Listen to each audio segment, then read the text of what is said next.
Buenas noches, amigas y amigos, bienvenidos al último podcast de octubre. No hay fecha que no llegue, no hay plazo que no se cumpla y pues llegamos al último octubre. Yo soy Yair Vivo, no estoy solo, estoy con mi amigo. Nunca estás solo, vas a descubrirlo a través de este podcast de hoy, que nunca estás solo, ya sea con fuerzas del bien o fuerzas del mal. En este caso son fuerzas del bien. Mi nombre es Luis Ferrusco Valdemar. También puede ser una fuerza del mal, Bueno, sí, esperemos que no. Y bueno, ya hoy, para los que estén escuchando, hoy sería el viernes, ¿no? Ya habrá pasado la última semana de octubre. Yo de verdad espero que escuchen el podcast antes de irse a la fiesta, antes de irse... Porque va a haber fiestas, ¿no? Supongo que el viernes y el sábado. No sé si el domingo, no sé si los trabajos den el primero, ¿no? Creo que no es feriado. No, dan el 2, ¿no? Dan el 2. ¿El 2?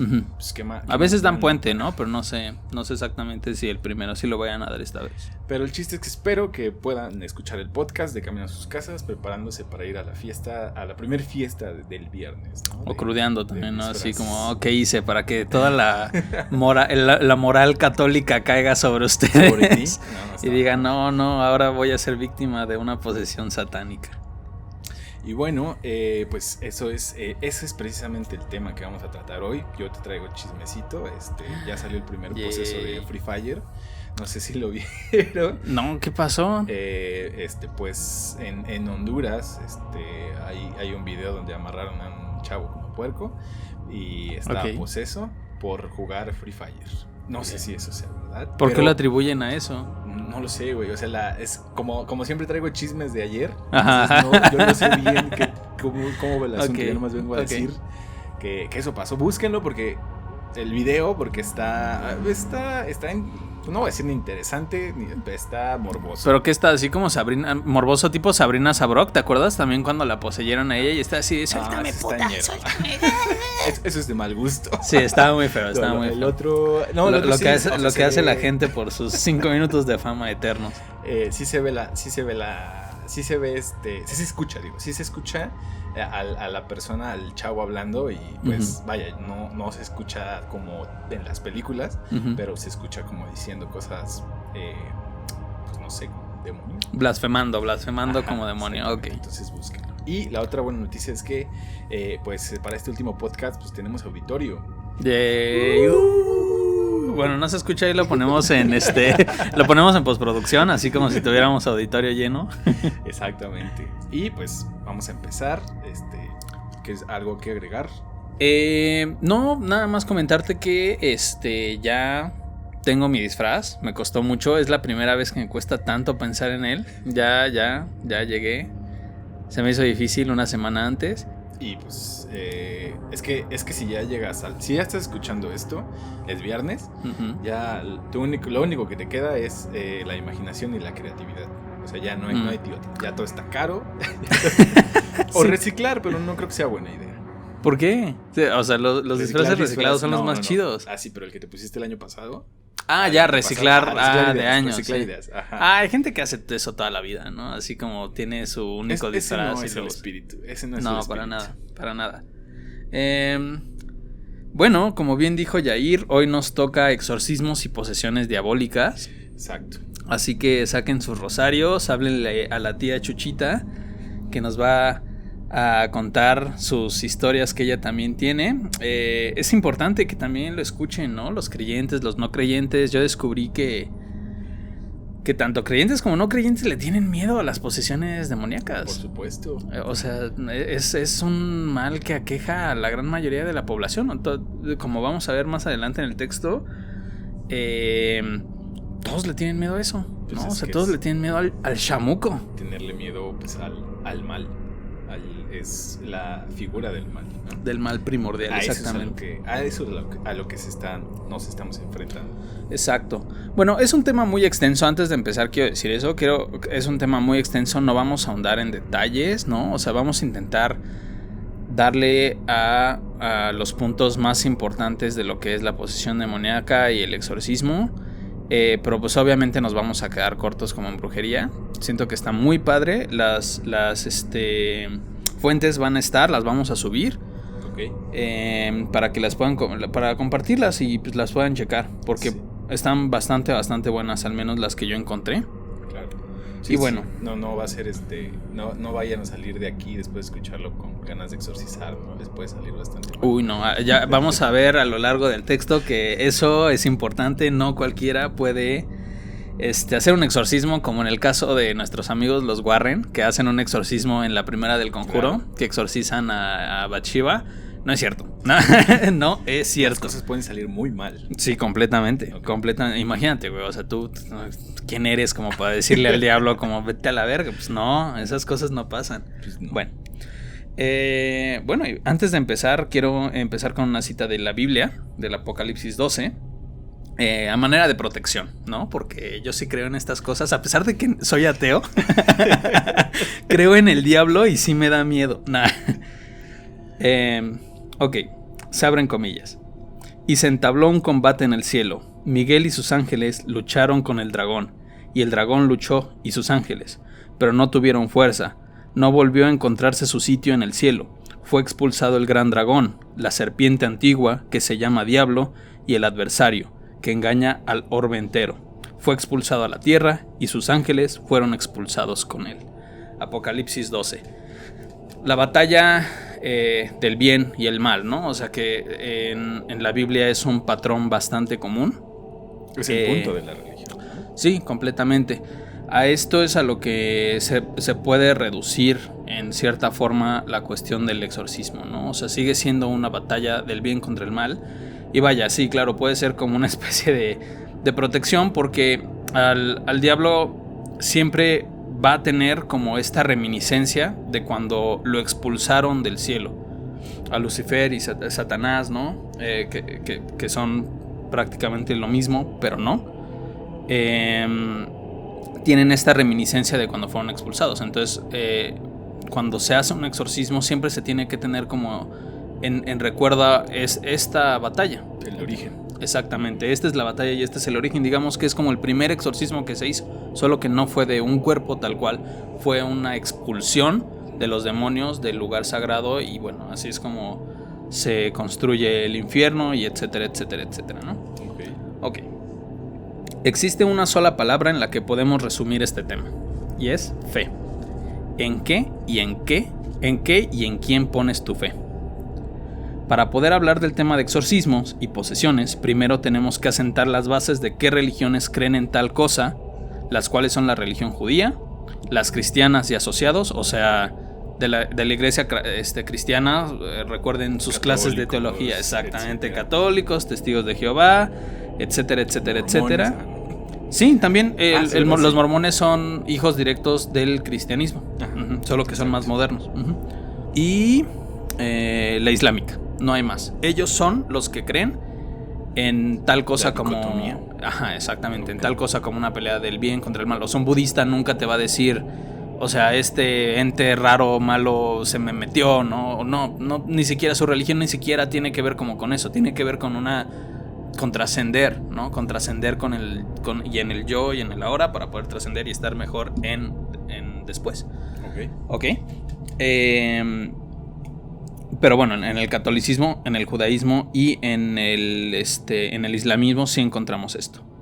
De acuerdo al padre José Antonio Fortea, eminencia en el tema de exorcismos y en el cual me basé en casi todo para hacer este texto, en su libro Summa Daemoniaca define una posesión demoníaca como: posesión es el fenómeno por el que un espíritu maligno reside en un cuerpo y en determinados momentos puede hablar y moverse a través de ese cuerpo sin que la persona pueda evitarlo.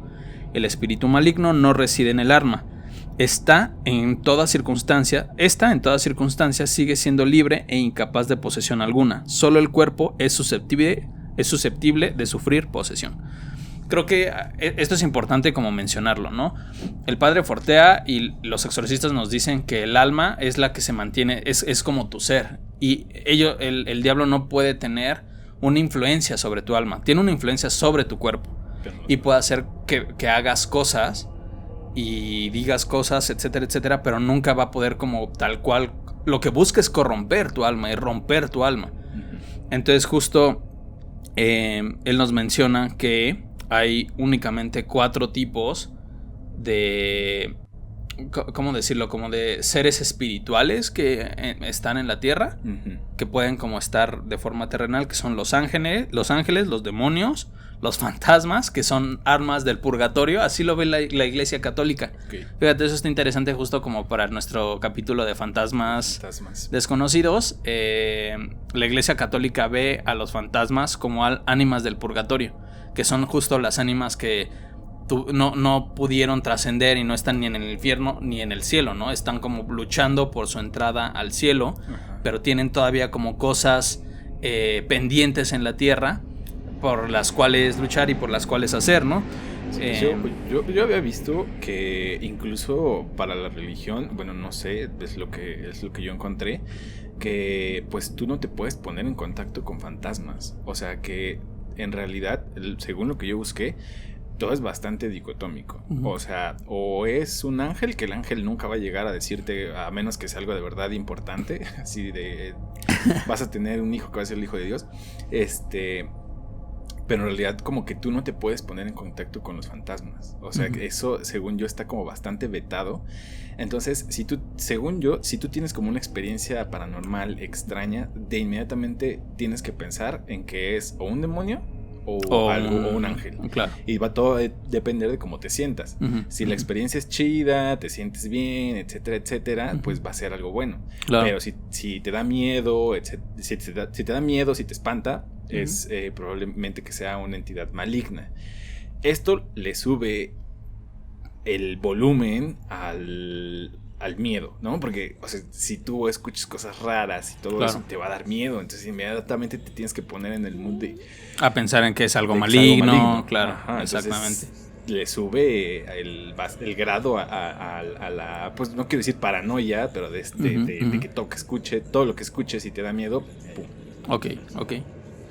Bueno, según el padre Fortea dice que son los ángeles, los demonios, las almas del purgatorio, que se pueden traducir como fantasmas, y que estas pueden infestar lugares. Entonces sí, según el catolicismo, sí cree que hay como casas embrujadas, como Amityville, como la mansión Winchester, la que tiene un chingo de puertas y que es como un laberinto. Claro. Eso está muy interesante. Dice que sí, o sea, que hay lugares en donde sí se queda un alma o sí hay una cuestión endemoniada dentro de la casa. Como lo que hablábamos en el de fantasmas, de la larva y del parásito. O sea, que que es más eso, que ya se hablaba desde Atenas de eso, que una posesión como tal, sino que es más bien una larva y el parásito. Exactamente.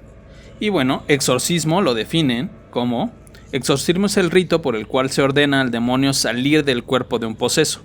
La esencia del exorcismo es la conjuración, es decir, la orden dada al demonio en nombre de Jesús para que abandone ese cuerpo. Esto está bastante interesante porque el mismo padre Fortea comenta que tuvo una experiencia, y bueno, también lo hemos visto en las películas de exorcistas, y yo apuesto que se lo han preguntado, ¿no? Sé que está aquí, Yair, tú que estás aquí, todos nos hemos preguntado, a ver, o sea, pero ¿por qué un hombre, por qué un exorcista tiene tal fuerza como para vencer al diablo? ¿No? O sea, como una persona terrenal, que ¿cuántos años puede llevar máximo en la tierra? Digamos, el padre 70, Merrill, ¿no? 60, 70 años. Y si lo comparas con cuánto lleva el diablo o los demonios existiendo, pues la diferencia es abismal, ¿no? Entonces el padre Fortea justo dice que lo primero que hace el diablo, de las cosas primeras que hace el diablo, es como cuando está en un poseso, les dice a las personas como: ¿tú qué me vas a decir a mí si tú solías ser un alcohólico o marihuana? Exactamente, o alguna vez le pegaste a un perrito, no sé, ¿no? O sea, como que te saca tus pecados del lado humano. Exactamente, humano. Al final de cuentas, claro, eres humano. No, o sea, obviamente los padrecillos no son, obviamente, no son ninguna clase de santos. De hecho, hasta me llamó mucho la atención que decía en un capítulo como: es más probable tal vez encontrarse como a una ama de casa viejecita como en algún pueblo, que es mucho más devota y mucho más creyente a Dios y al catolicismo que algunos padres, ¿no? Por supuesto. O sea, hacen del catolicismo o de la religión como su núcleo.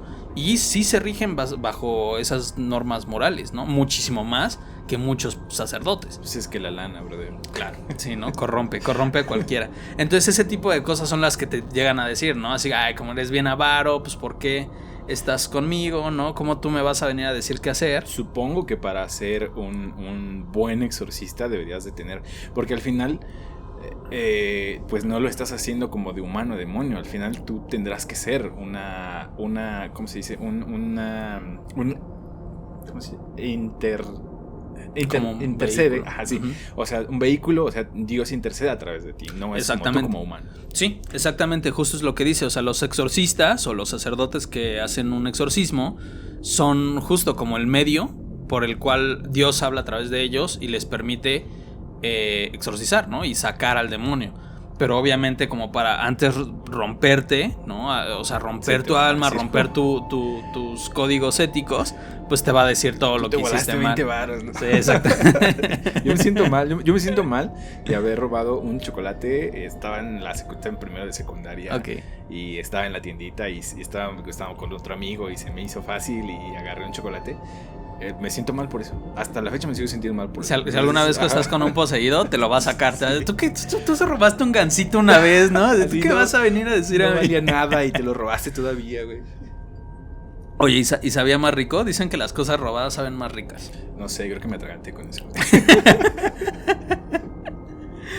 Ok.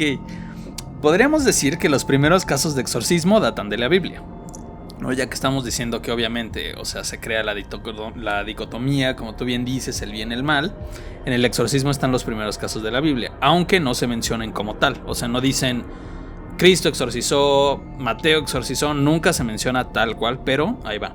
En el Evangelio según San Marcos se habla sobre el poder de Cristo sobre los demonios y su poder para sacarlos de las personas, cosa que no es única de él, ya que en el Viejo Testamento encontramos que David, Salomón, Noé y Abraham tenían los mismos dones.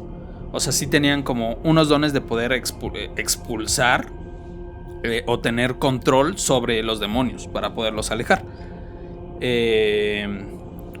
Que son grandes, ¿no? O sea, son grandes patriarcas los 4 que nos mencionan aquí. Durante los primeros tiempos del cristianismo hubo exorcistas profesionales, como bien se menciona en el Nuevo Testamento, concretamente en Hechos de los Apóstoles 9, 11, 16, por si a alguien le interesa echarse ahí algunos versiculillos de la Biblia que hablen acerca de exorcismo. Bueno, ahí tenemos uno. Y asimismo en los evangelios se habla de la acción de arrojar a los demonios fuera de los poseídos o los enfermos. En la Biblia hay mucho acerca de gente enferma, creen que está poseída. Pues, y vamos a ver después también más. Pues está ahorita, ¿no? Sí, completamente, sí. De los que destacan los siguientes, todos hechos por Cristo. Ahí va, ¿no? Entonces ahí ponemos como una musiquita como ta ta ta tan tan ta tan tan ta ta ta tan. Primer exorcismo. El endemoniado de Cafarnaúm, que se menciona en Marcos 1, versículos 20-28. Los poseídos de Gadara, que está en Mateo 8, 28-32. La hijita de una mujer en Cananea, saludos a mis amigos en Cananea, que están en Marcos 7, 24-30. Un joven epiléptico, subrayen ahí, epilepsia, con un espíritu mudo, en Marcos 9, 14, 27. El endemoniado mudo, que está en Mateo 9, 32, 34. El endemoniado ciego y mudo, en Mateo 12, 22. Y mi personal favorito, que es Lucas 8, 1, 3. Y ahí les va. Y poco después, él comenzó a recorrer las ciudades y aldeas, proclamando y anunciando las buenas nuevas del reino de Dios. Con él iban los 12 y también algunas mujeres que habían sido sanadas de espíritus malos y de enfermedades. María, llamada Magdalena, de la que habían salido 7 demonios. ¿A quién te recuerda María Magdalena? A la que le exorcizaron 7 demonios.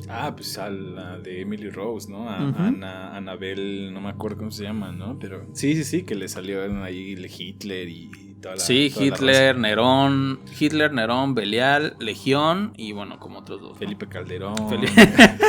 Ese todavía no se muere, pero no me sorprendería que esté, ¿no? En alguno de esos en algún momento. No necesitaron que Nixon se muriera para sacarlo en el capítulo de Los Simpson donde él ya está en el infierno, güey. Totalmente.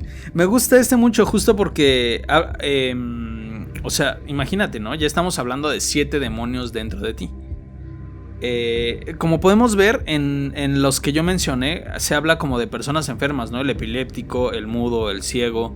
Y es porque dicen que el demonio tiene el poder de poder como callar a las personas, justo para que no pidan ayuda. Okay. En la cuestión de la fe dice el mismo Padre Fortea que necesitas tener fe tú también como para dejar que salga de ti, ¿no? O sea, tienes que pedir tú también. Si es el padre el que está haciendo el exorcismo y tú no quieres que te ayude, o tú no estás poniendo de tu parte, no te puede ayudar, porque es tu alma, al final de cuentas es tu alma y es tu cuerpo, ¿no? O sea, él solo está haciendo el cast out para poderte sacar. Igual como en el exorcismo de Emily Rose, o sea, al final lo que ella hace, lo que le dicen es, tú serás como la demostración de la fe, y entonces ella decide como de, pues ya, o sea, déjenme ahí para que yo sea como el símbolo o la mártir para que muchas personas crean en esto, ¿no? Exactamente. Entonces decide voluntariamente. Exacto, ser una mártir y darse por vencida para poder llegar a más personas. Sí, completamente. Avanzando a pasos de gigante durante la Edad Media, se intentó por parte de la Iglesia de Roma dar unas normas a los sacerdotes encargados de los exorcismos para que siguiesen unos criterios idénticos. O sea, quisieron como estandarizar el ritual del exorcista, ¿no? Claro. Es así que nace el popular ritual, entre comillas, fijado por el Papa Pablo V bajo el nombre oficial del Ritual Romanum, publicado en 1616, el cual consta de 11 etapas. Este ritual, incluso por ejemplo hasta en la película El Exorcista, es el que se usa. Okay. Porque hasta después salió un nuevo ritual. En 1998 se establece el nuevo ritual. Y mandaron a toda la banda de varios países a que fueran a entrenarse allá. Al Vaticano, exactamente, sí. Bueno, el ritual romanum, por si ustedes quieren, así como hágalo usted mismo, ¿no? Para darles el manual, hágalo usted mismo, exorcice a su gato, a su persona posesa. Ahí les van los 11 pasos para que lo puedan hacer ustedes en su casa. Ya les dijimos que no se puede. Tú pero puedes hacer el ritual sin tener a un poseído, o sea. Ah, sí, claro, bueno, o sea, puedes como practicarlo, ¿no? Sí, o sea, sí, yo no me aventaría a decir como, a ver quién está poseído, yo se lo... Sí. No, pero puedes hacerlo. Pero como son los católicos o los religiosos van a decir que estás blasfemando y estás diciendo, ¿para qué usas el nombre de Dios en vano? ¿Para qué usas el ritual romano en vano? Actualmente, y es porque es la parte que me tocó a mí, así, hay muchas personas practicando el exorcismo sin tener una preparación. O sea... Así nada más. Ajá, así nada más del que neta me leí los 11 pasos y ya.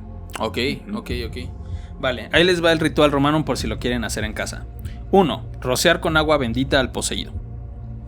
2. Recitar el Salmo 54.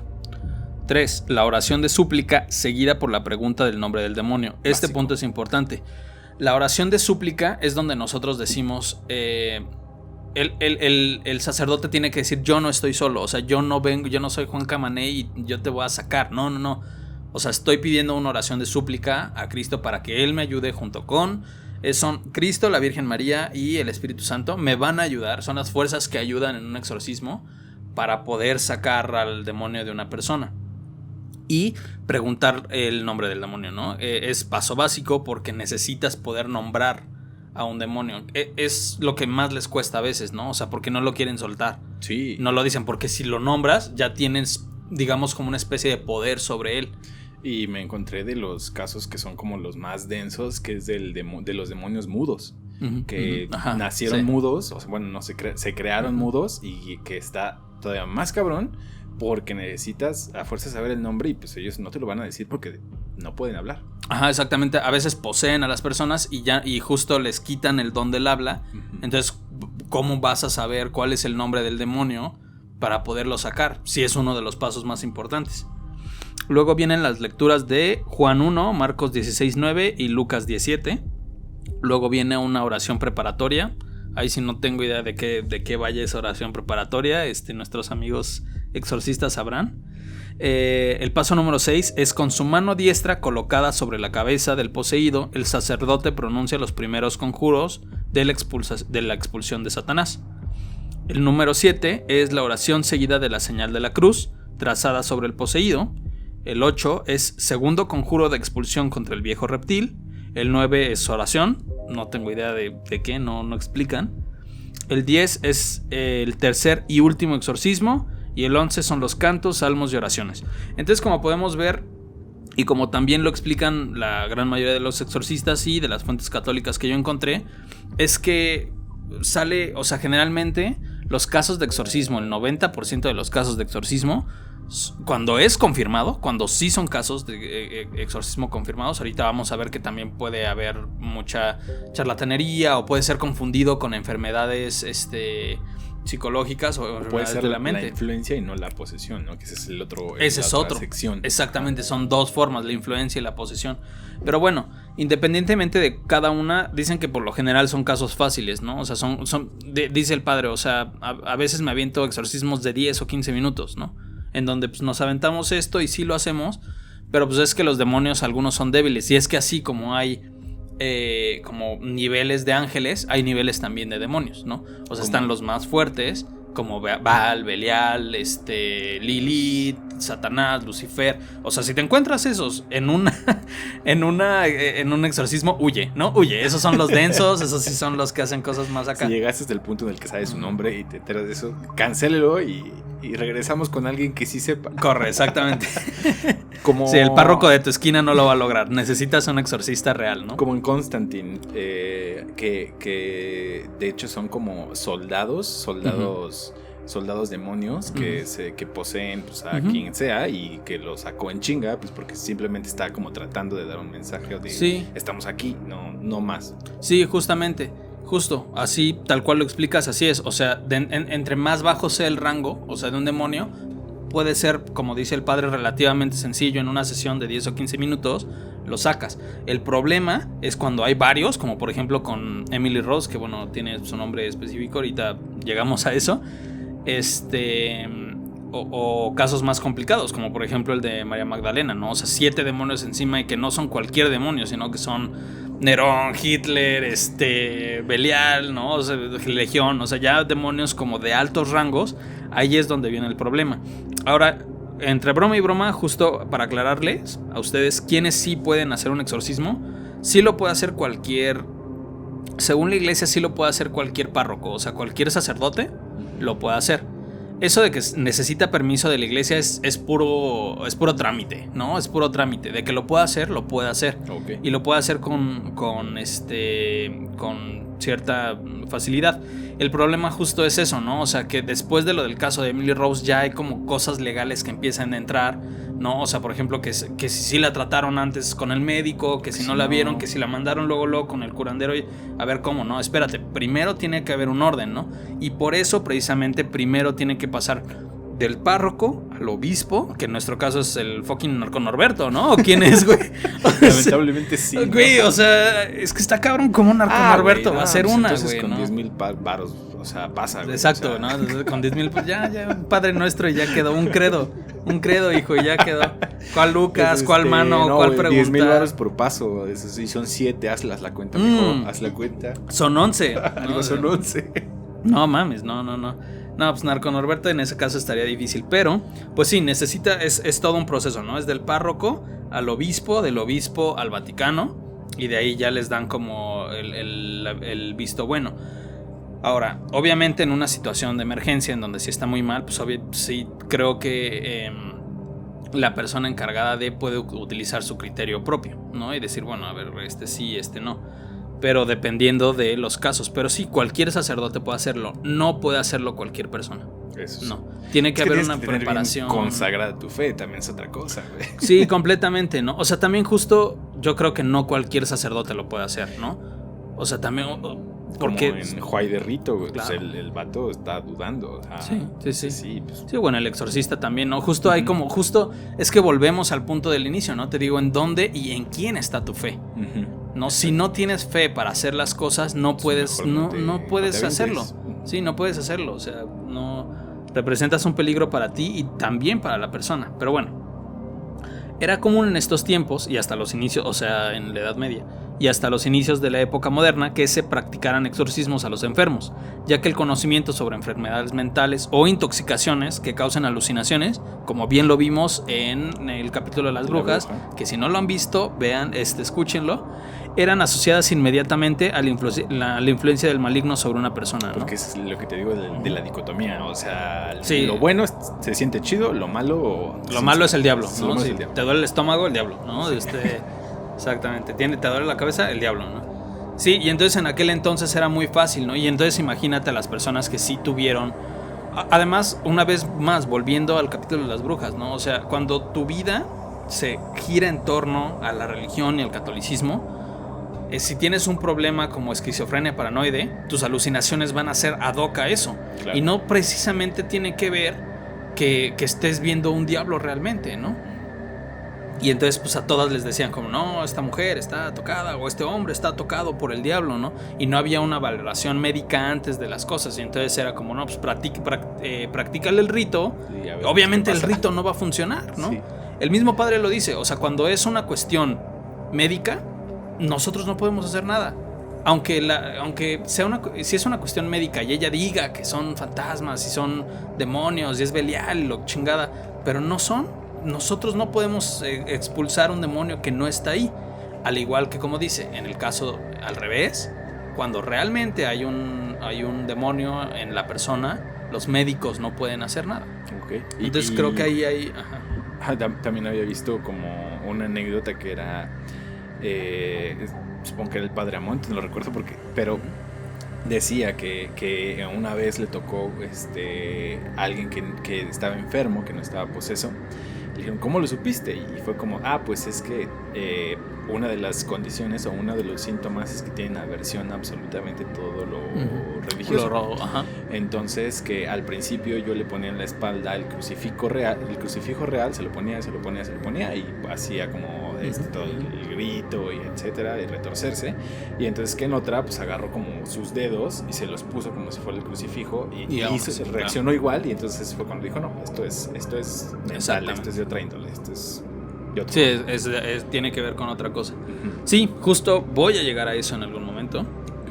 Y está muy interesante, ¿no? Creo que ahí podemos platicar bastante. Pero bueno, los exorcismos se siguieron practicando sin mucha fama ni gloria. O sea, así como fast forward de la Edad Media hasta acá. Porque tampoco es como que haya como tantos datos acerca de, ¿sabes? Sí, en realidad es como bastante común. Sí, entonces... y los que hay, obviamente el Vaticano, ¿tú crees que los va a soltar hacia cualquier persona? Además pues también se lleva como a asuntos de privacidad, ¿no? Claro. De datos personales, casi, ¿no? Sí, completamente. Justo estaba viendo que dicen que una de las normas de cuando se hace un exorcismo es no grabar.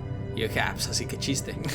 Pero pues dicen, pues como también es que tiene que ver como con una cuestión súper personal, ¿no? O sea, es como si te grabaran cuando te están haciendo una operación y lo difundieran, ¿no? Exacto. O sea, una cosa es grabarlo para algo médico, exactamente, y solo para la familia. Y otra cosa, pues sí es como ya hacer como un show mediático acerca de las cosas, que es en lo que han caído muchos casos de exorcismo, ¿no?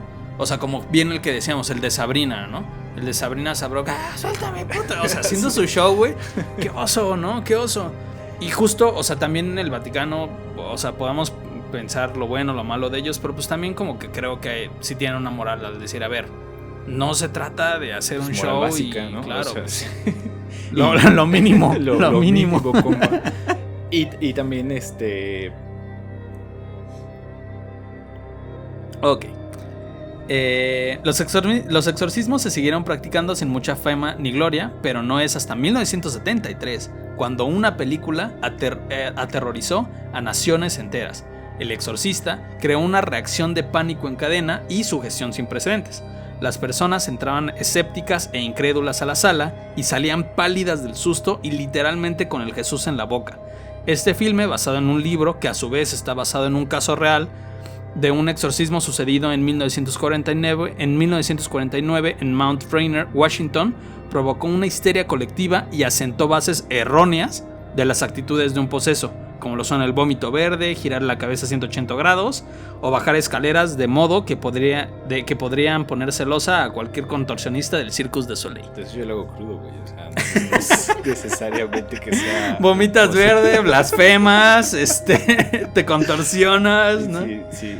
¿Sabes cuál de estos sí es el único que dicen que es un síntoma real? La levitación. Es lo que te iba a decir, sí. La levitación dicen que sí es de las cosas que sí pueden llegar a ser en casos extremos.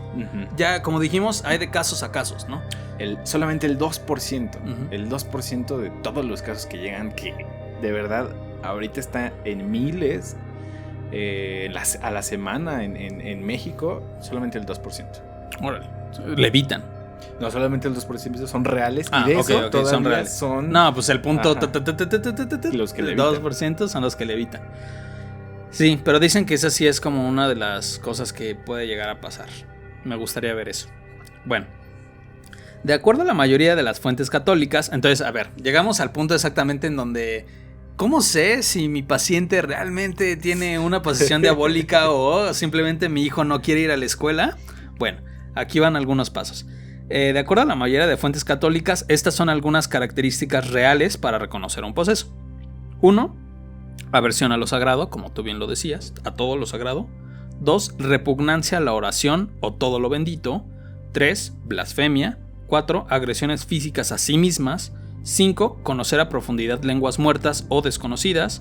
6. Agitación psicomotora que no responde a la terapia sedativa. O sea, a veces lo sedan y aún así no responden. Okay. Manifestación de fuerza sobrehumana. 7. Y finalmente 8. Don de clarividencia o adivinación. Cumplo 3. Exactamente. Si yo blasfemo... No siempre me agrada a mí mismo. Cuando juego ajedrez y pierdo, a veces sí me pego, ¿no? Sí, carajo. Tengo repugnancia hacia lo bendito. Perdón, mamá. No es cierto. Mi mamá es la primera que era así. Bueno, justo. Entonces, yo creo que aquí está la delgada línea, ¿no? Es lo que tú mencionabas. O sea, cualquier persona puede fingir o por alguna cuestión mental puede blasfemar, ¿no? Claro. Hacer una cosa de repugnancia hacia lo bendito, incluso tener fuerza más allá de lo normal, sí. Podría ser, ¿no? Más allá de lo normal, sí, ¿no? O sea, ya incluso hay en National Geographic pueden ver el documento sencillo donde dice que gritar, así cuando estás en el gym y gritas, te aumenta la fuerza como el doble, más o menos. Exactamente. O como el ejemplo que dicen, ¿no? O sea, a veces una mamá, por ejemplo, para salvar a su hijo, puede hacer cosas inimaginables, ¿no? Puede sacar fuerza de quién sabe en dónde, pero la saca, ¿no? Bueno, hasta aquí hay unas que sí pueden tener sentido y hay otras que de plano no. O sea, por eso dicen aquí las fuentes católicas, si estas cumplen, pues, o sea, ahí sí no debería haber duda, ¿no? Como bien tú decías, los padres tienen como sus ases bajo la manga, ¿no? O sea, por ejemplo, en El Exorcista lo que hace el padre Merrill, no, es el otro, es el padre Carras, es muy cierto, los sacerdotes se hacen eso, traen agua normal y se la echan y le dicen que es bendita, y si reaccionan se les cae el bluff, sí. No dicen, pues cuál, ¿no? O sea, esto es más mental. Pero sí, o sea, si no reaccionan, bueno, pues ahí puede haber una reacción, o sea, puede haber un índice de ello. Las cosas que neta no puedes, o sea, que no se pueden hacer es, por ejemplo, hablar en lenguas antiguas. Por ejemplo, yo estudio de vez en cuando con Duolingo francés, ¿no? O sea, pero una cosa es decir un, deux, trois, exactamente. Hola, le vin. Y otra cosa es hablar fluidamente en francés, ¿no? Claro. Entonces también como reconociendo si la persona habla en lenguas que no desconoce o lenguas muertas, ¿no? Por ejemplo, arameo, latín, griego, eso ya es otra cosa. Esa sí es como de las señales como más importantes. Y la clarividencia. Esa es como la única, ¿no? Esa es como la más importante. Como incluso todas estas, ¿te acuerdas? En El exorcismo de Emily Rose le dicen, padre, pero es que ella era una gran alumna y sí, o sea, y sabía mucho de lenguas y estudió en el catecismo, que no es ya chingada, ¿no? He visto mucho La Ley y el Orden como para saber que te van a el abogado contrario le va a tratar de buscar pies al gato en cualquier cosa que digas, ¿no? Entonces es muy aplicada, sabía latín, exactamente. Sí, completamente. Pero pues el don de la clarividencia o adivinación es la única, ¿no? Es la que sí no. También el padre Carras, me acuerdo que en El Exorcista lo hace, ¿no? Le dice, si eres el diablo, ¿cuál era el nombre de soltera de mi mamá? Y aquí hay otro dato, ¿no? Generalmente los diablos o el demonio no gasta como sus energías en este tipo de cosas, ¿no? Entonces es más difícil encontrar eso, pero es un índice importante que tenemos que tener en cuenta. Hasta aquí varios puntos pueden ser explicados con el raciocinio y la ciencia. Es por eso que los sacerdotes, antes de empezar cualquier ritual, se aseguran de que la persona afectada haya visto a un médico y a un psiquiatra que haya hecho una valoración correcta de los síntomas que presenta. Es muy difícil o sea, los exorcistas generalmente botan casos, o sea, les llegan 1000 casos de posesión, ¿no? Y generalmente dicen, no, o sea, primero que lo vea un médico, primero que lo valoren y ya después, si neta no, pues ya vienen conmigo, ¿no? O si ya es muy urgente, también ellos dicen, bueno, pues o sea, nada me cuesta hacer una oración, claro. No, deja tú el ritual, hacerle una oración, okay. Antes de hacer una oración, no cuesta nada. Si reacciona a la oración, tenemos un índice de que maybe, ¿no? Pero no por eso justo voy a empezar con el ritual y voy a empezar a hacer todo lo que nos dice el libro, ¿no?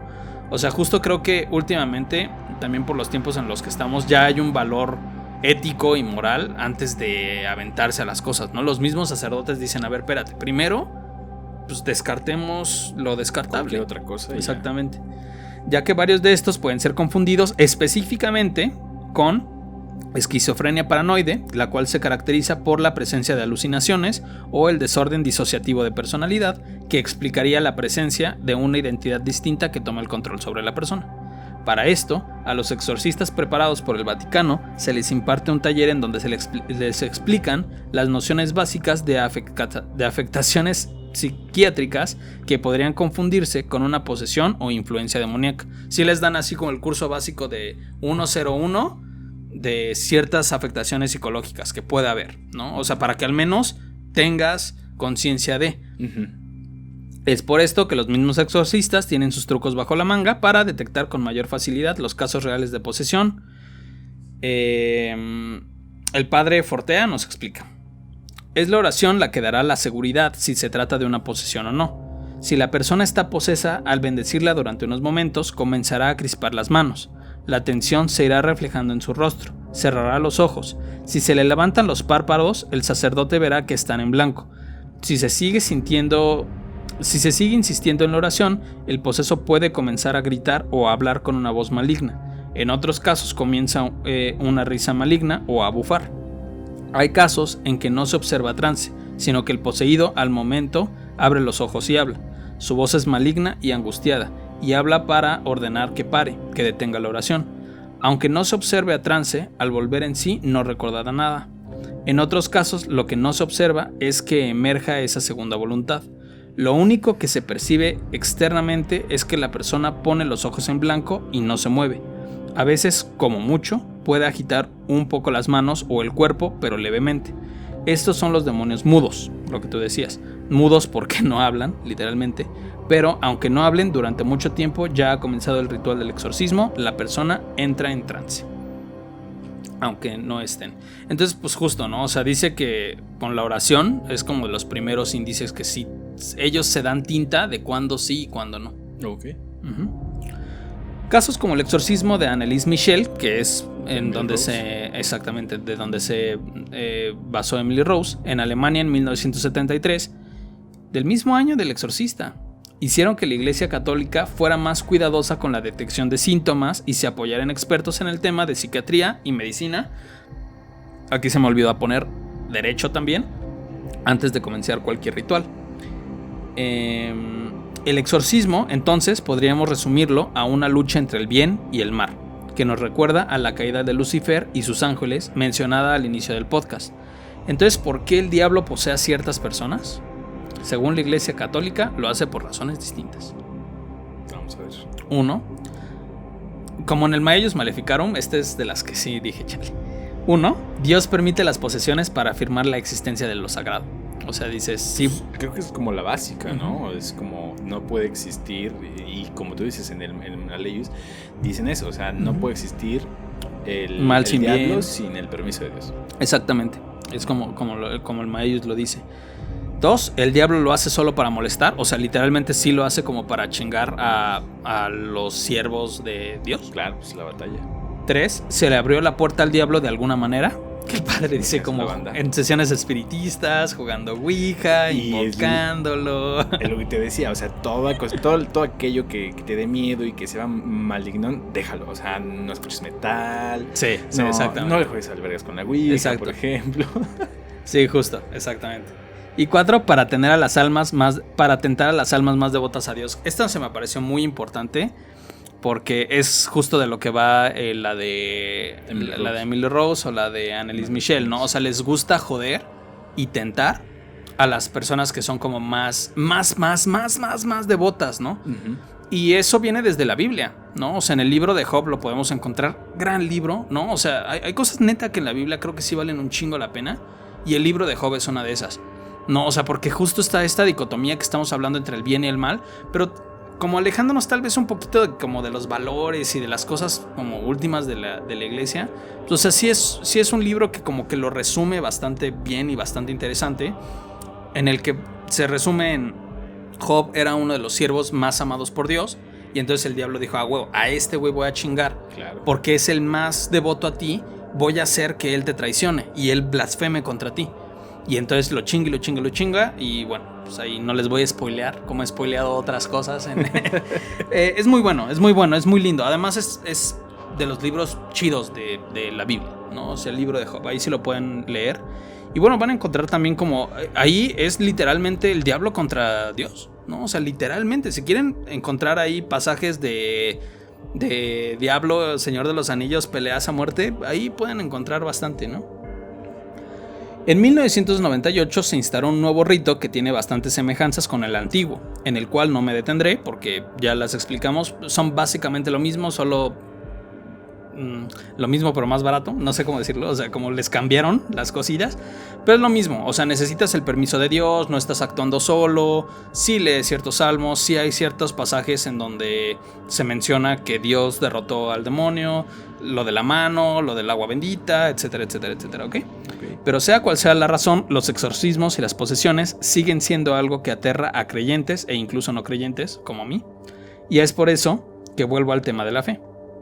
Como bien lo menciona el padre Fortea, el poseso tiene que creer para poder expulsar al diablo y su alma tiene que ayudar, y lo mismo para ser poseído. Lo que nos dicen, ¿no? O sea, si le abres las puertas y si estás abierto a que entre en ti, va a entrar en ti. Si lo estás llamando, va a venir. Ahora, yo me pregunté con los satanistas cómo le hacen, ¿no? O sea, ellos están llame todo el día y... ¿Tú crees que así no les entre? Pues no sé. Tienes que creer en el diablo para dejarlo entrar en ti. Cierro con la misma pregunta con la que abrí. ¿Ustedes en qué creen y en qué ponen su fe?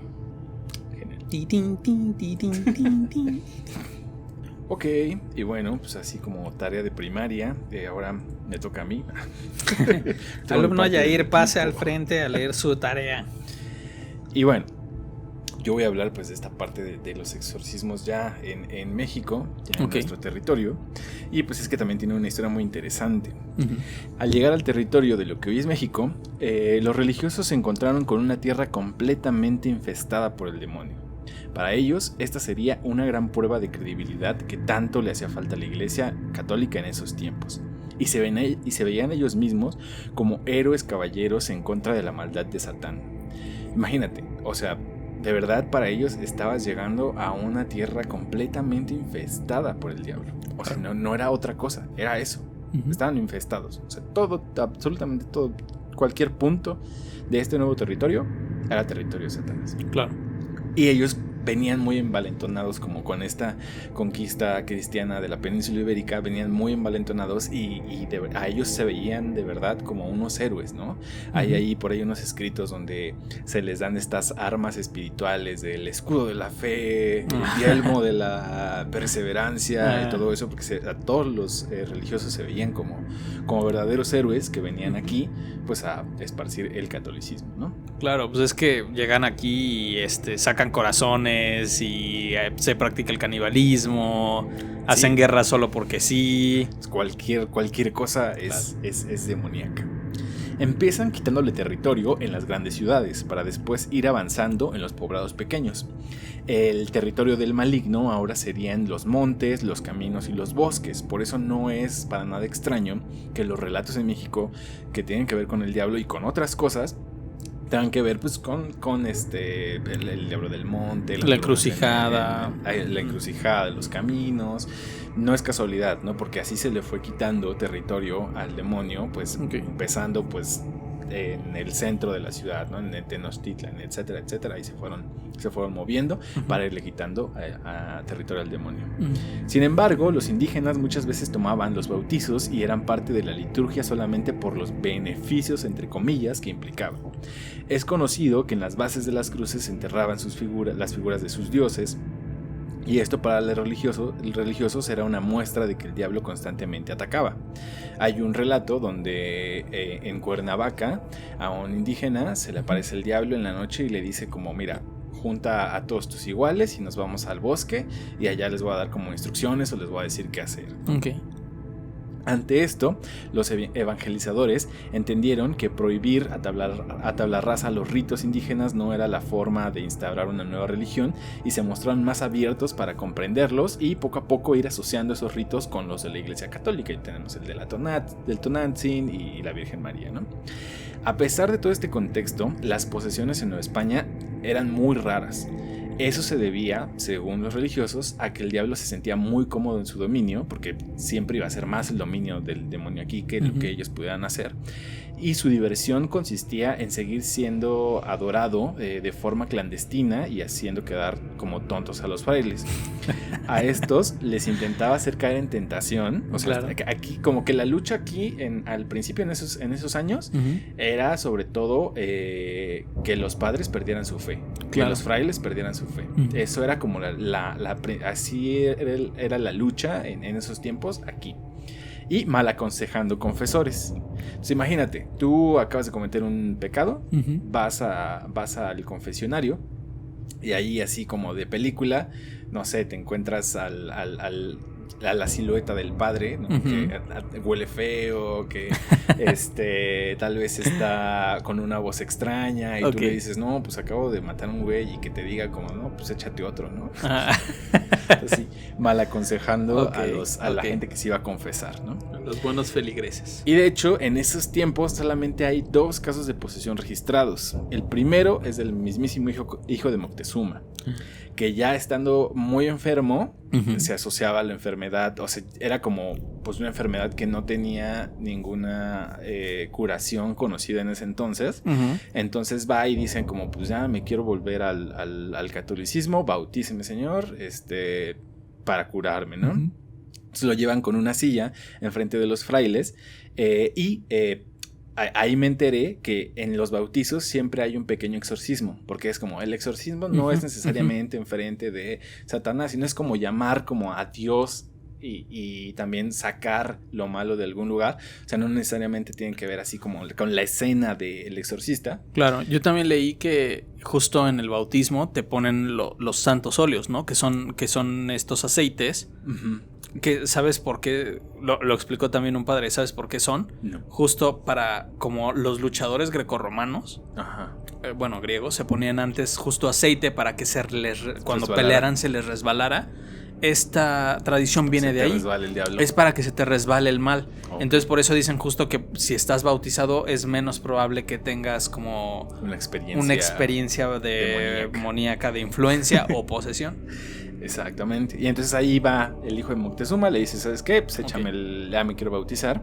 Y entonces que en ese momento la silla donde está se empieza a mover muy violentamente y dice tal cual que todos estaban seguros de que en ese momento se había logrado la expulsión del demonio, ¿no? Entonces como que este movimiento y contorsión del cuerpo no es a partir de la película, ¿no? Claro. Se viene desde mucho antes. También el otro caso es de una indígena otomí de Nextalapatula, quien acude a la iglesia para ser bendecida por el fray Alonso, porque igual estaba muy enferma, y ante la bendición, o sea que fue una bendición normal, no fue una bendición de exorcismo, empezó a retorcerse de manera exagerada y anormal, que después dicen que eventualmente expulsaría al demonio. Ahí ya no explican si hubo más exorcismo, no, simplemente como que en ese momento, pum, se empezó a manifestar. Esos son los dos de esa época. La independencia y la revolución le significaron a México periodos violentos, de hambruna e inestabilidad que la Iglesia aprovecharía para arraigar su pensamiento, fortalecer su base social y defenderse de la inminente separación del Estado que trajo consigo la modernidad. De esta forma, muy parecida a la reforma de Lutero, culpó al diablo de todas las desgracias que padecía la población común. De esta manera, mientras las élites se decantaban por el pensamiento científico, con sus grandes excepciones, porque siempre ha habido en las élites espiritismo, siempre ha habido ritos satánicos. Por ejemplo, en El bebé de Rosemary, que eso es mucho más para acá, pero pues Polanski dice, ¿no? que el libro y su película tratan como de ejemplificar cómo en California el satanismo estaba súper fuerte. Súper presente, claro. ¿No? Entonces como que todas estas escenas de la otra familia que te echa la mano con el bebé y todas esas cosas, o sea, es como no era tan alejado de la realidad, porque sí había como sectas satánicas que andaban como circulando, y eso siempre ha sido como una característica de las élites, que ellos siempre pueden decidir cuándo hacerle caso y cuándo no hacerle caso a la religión, ¿no? Ok. Entonces, en la cultura popular, la batalla contra el diablo se libraba día a día. Aquí tenemos un caso de 1926 que me gustó traerlo porque no es una posesión de una persona, sino es una posesión de un lugar, que ese también es la otra variante, ¿no? Ese está en 1926, pasó en Tlalpan, es en la fábrica La Montañesa, en las Fuentes Brotantes. ¿Sigue abierta la fábrica para irla? No, ya no, güey. Creo que no, ya no está. Pero está muy cerca de la zona del Hospital Psiquiátrico San Rafael, que tiene su historia tétrica. Ahorita también ya no está, ¿no? No, ya también lo tiraron y pusieron un súper. Yo no quisiera quedarme en esa plaza comercial en la noche. Encerrado, ¿no? Sí. Y estuvimos muy cerca de estar en una plaza, y de por sí ya es tenebroso quedarse en una plaza encerrado en la noche. Claro. Como para que sea esa, no, gracias. Pero muy cerquita, o sea, es muy cerquita donde está también el inicio de las Fuentes Brotantes, donde estaba La Montañesa, que era una fábrica donde la gente relataba que no se querían quedar como en las noches, porque pasaban cosas muy fuertes, ¿no? Ruidos terribles, arrastro de cadenas, etcétera, etcétera. Entonces ahí el padre Antonio Fragoso, pues realiza un exorcismo, ¿no? Donde pues al momento de hacer pues todo el ritual, pues empieza a salir el griterío y los sonidos, y finalmente el padre alza la voz mientras sostiene la imagen de San Miguel para culminar el exorcismo, y en ese momento se oyen al unísono todos los ruidos que se habían revelado por separado. Después de una imponente lucha, el padre apabulló a los demonios y los ruidos fueron desapareciendo, ¿no? Entonces es como el registro de un exorcismo en Tlalpan, y me pareció curioso porque es hacia 1900, ¿qué dijiste? 1926. 26. En la época contemporánea, no son pocos los padres que afirman que con el crecimiento del número de ateos, la violencia generalizada y la pérdida de valores, serán cada vez más comunes los casos de posesión. En los años 70, pues con el estreno del Exorcista, además de los sustos, también motivó un debate sobre si el público mexicano estaba preparado para hablar públicamente de esos temas. O sea, de esta película hubo exposiciones, ¿cómo se dice? Proyecciones clandestinas. Y que tal cual se tuvo que meter ahí el gobierno a decir como, bueno, si la vamos a poner o no la vamos a pasar, etcétera, etcétera. Muchos dicen que a partir de eso, como tú bien dices, se empezaron a integrar como estos aspectos del vómito verde a las personas con síntomas, ¿no? Pero bueno, eso ya lo hablamos hace ratito. En estos tiempos, los creyentes que acuden a la iglesia por sospecha de estar poseídos se cuentan por miles. Querétaro es el estado en el que se practican más exorcismos. Tienen hasta su capillita de exorcismo. O sea, por eso me encontré con problemas al estar buscando los relatos, porque son muchos, pero muchos son muy genéricos. Entonces, tal cual, la niña de cadereita, la señora que posesa de Nuevo León, o sea, hay muchísimos. no dicen nombres, no dicen exactitud, a lo máximo pueden ser colonias o barrios, pero son muy ambiguos en cuanto a una persona en específico y así. Ahora lo entiendo, pues porque es un asunto personal, puede ser un asunto personal, pero en realidad de exorcismos, y de supuestos exorcismos hay muchos, y de exorcismos reales también hay muchos. Okay. Hay muchos relatos en México. Las particularidades de nuestro país hacen que no se pueda llevar un registro confiable ni homogeneizar las prácticas respecto a su diagnóstico y tratamiento. En Veracruz, por ejemplo, hacen exorcismos públicos de muchas personas. O sea, y van 10, 20 personas poseídas y se les hace ahí el rito y ahí están retorciéndose y maldiciendo. Hay una anécdota muy buena que encontré. Y es como grupal. Es como el colectivo, ¿no? El exorcismo colectivo. Hay un chingo y etcétera. Y así se van haciendo. Esto, en la opinión de los expertos, puede empeorar la situación. Pero también hay muchísimas personas que no están preparadas y también lo están haciendo, ¿no? Así tú puedes buscar en internet, estoy buscando un exorcista y te puede salir un número de WhatsApp. Así de fácil. Así de fácil. Películas. Cabe decir que el padre Fortea, por ejemplo, no cobra, ¿no? O sea, se supone que los exorcistas reales no deberían cobrarte, ni siquiera por ir, porque forma parte de la cuestión católica, ¿no? Exactamente. O sea, bueno, comillas, bueno, si grandes comillas. Si a mi papá le cobraron por bendecir la camioneta, pero... Y a los narcos por bendecir sus pistolas, claro. ¿No? No, pero es que nunca cobran. Es una cooperación voluntaria. Ese es el detalle. Ahí lo que quiere, ahí es lo que su corazón mande, ¿no? Lo que chesco, ¿no? Películas como El Rito y The Dark and the Wicked nos dejan ver hacia dónde se dirige el discurso de las posesiones. O sea, planteémonos como hoy en día, hoy lo que está sucediendo, hay muchísimos ateos. Claro. Hay probablemente... acaba de decir la iglesia que está en una de sus peores crisis, porque hay muchísimos ateos. El discurso se está yendo a que el diablo existe, creas en él o no. Claro. Sí, no está en duda, ¿no? No está en duda. No te estoy preguntando, carnal. Exactamente, ¿no? es como no te estoy preguntando. ¿Existe o no? Ya tú sabrás con qué fortalezas lo vas a afrontar y sobre todo si fuiste ateo. O sea, yo estoy chingado. Claro. Tanto tiempo siendo ateo. Oye, ¿pero te bautizaron?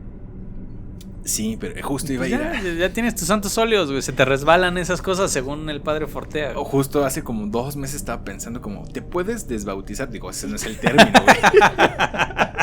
Pero ¿cómo es el trámite? No sé. Pero es como salirte de la iglesia. Sí se puede. Tienes que ir con una iglesia satánica, güey. Así que no, de hecho, nada, pues debes ir a donde te bautizaron, que tengas ahí tu acta de bautizo y te pueden dar el trámite de regreso. Ya no lo voy a hacer, pues porque si me da una posesión plus, sí, claro. Sí. Por cierto, para aquellas personas que quieran una protección extra, además de su bautizo, es muy común el uso de las medallas de San Benito. La medalla de San Benito tiene justo una protección contra el demonio específicamente. De hecho, en la película del exorcista, la medalla que juega en la película, hay una medallita que le da la mamá a Carras. Y luego aparece por alguna extraña razón, no me acuerdo en dónde, en la gaveta de la niña, no me acuerdo. Tiene protección contra el demonio. Entonces, justo si usted teme por alguna razón al demonio, pues puede comprar una de esas bonitas cadenitas de San Benito, que es una imagen, sí, que no fue un exorcista como tal, pero por alguna razón está asociado con... Te echa el paro. Sí, te echa paro. Y sí lo usan los exorcistas. Sí la usan. Sí, entonces ya sé que es la segunda vez que se las recomiendo, The Dark and the Wicked. Sobre todo, o sea, es que da miedo porque, sin spoilers, o sea, de lo que trata es como... Por ejemplo, El Rito es muy religiosa. Es una película muy religiosa. The Dark and the Wicked no. O sea, es como, mira, esto te puede pasar aunque toda tu vida haya sido ateo, ¿no? O sea, de verdad te puedes enfrentar a algo así, aunque nunca hayas creído, ¿no? Y hasta en la película de entender, pues no es mi pedo, claro. No crees, es tu problema, claro. Pero yo no me voy a detener, ¿no? Y bueno, así terminamos la introducción. Okay. Vamos a lo bueno. Justo yo vi hace unas semanas El Rito con mi novia, que no la había visto, y yo la primera vez que la vi me quedé dormido y obviamente no la entendí porque me acuerdo que me quedé dormido en la parte más buena y fue como, pues ni está tan chida, ¿no? Luego la volví a ver hace poco y dije, no, ¿cuál no está chida? Está muy buena y sí da miedo. Y justo mi novia me preguntó, oye, pero, o sea, ¿la iglesia permite estas cosas? Y dije, pues es que piénsalo, ¿no? Yo creo que sí, le conviene. A la iglesia le conviene que salgan estas pelis. Claro. O sea, porque aterrorizas a la banda y, o sea, una forma de evangelizar o de traer a la banda, pues mediante el miedo, ¿no? Uh-huh. O sea, era como esta cuestión de sea una buena persona y sea un católico, porque si no te va a salir al infierno y si no te va a venir el diablo. O sea, ahorita ya se traduce en si no te va a poseer el demonio y si no, ahí como la niña Regan del Exorcista. Claro. ¿No? O sea, este tipo de cosas también, claro que le conviene al Vaticano y claro que le convienen a la iglesia. Creas, o sea, te pone a dudar, ¿no? Si dices, espérate, a ver, entonces, ¿creo o no creo? ¿Me desbautizo o no me desbautizo, no? Pues no, claro. No sé, yo no lo voy a hacer.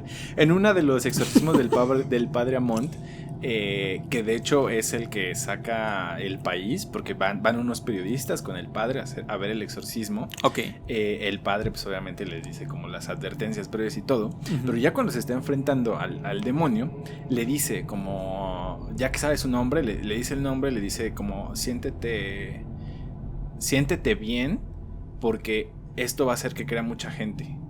Y entonces como que el diablo así dice así como de o sea, recula. Y entonces sí le dice como, aquí hay un periodista que va a hacer que esta historia se publique en muchos lados y mucha gente va a creer en Dios. Entonces le dice así como de, siéntete bien, en forma de sarcasmo, ¿no? Siéntete bien porque lo que estás haciendo va a servirle a mucha gente para que crea en Dios, ¿no? Entonces pues definitivamente hay una especie de publicidad abajo de todo esto. No, si después de Dark and the Wicked soñé culerísimo y ya no me quise desbautizar, güey. Si me protegen esos santos óleos, aunque sea tantito, ¿de qué? ¿Quién sabe? Si me queda un poco de aceite, pues ya, sí. No sé si, sí. No, pero además es la joda, porque es un sacramento y después vienen los demás para confirmar. Claro. O sea, de aceite ya no me queda mucho. Sí, no. No, y en la confirmación donde te meten cachetadas o manazos, güey, no, sí. Y bueno, pasamos a la otra parte interesante, que es de los relatos. ¿Quieres empezar o empiezo yo? El mío está bastante largo, ¿el tuyo cómo está? Pues tengo dos, uno que está fuerte y uno que está interesante. Ok. ¿Cuál quieren escuchar? El que esté interesante y cerramos tú con el fuerte. Yo con el fuerte y tú con el fuerte. Vale. Sí, yo solo traigo uno, pero el que traigo está denso. Ok. Bueno, este se llama Posesión en un camión. Había concluido el Encuentro Nacional de Jóvenes en el Espíritu Santo 2006 en la ciudad de Querétaro, cuando recibí la llamada de una compañera que, intrigada, pedía saber más sobre la posesión de un chico que viajaba en uno de los 18 camiones que transportaban a más de 700 jóvenes de la arquidiócesis que habían participado en el evento. Pensé que se trataba de una confusión hasta que comencé a recibir otras llamadas, en el mismo sentido. Una de ellas realmente me preocupó. La autoridad religiosa se dio la tarea de investigar y descubrió que se trataba de un camión más, que también había salido de la Ciudad de México, el autobús 19, con 41 jóvenes pertenecientes a una parroquia de la delegación Xochimilco, quienes habían decidido acudir al encuentro sin ningún tipo de preparación y sin estar adheridos al movimiento.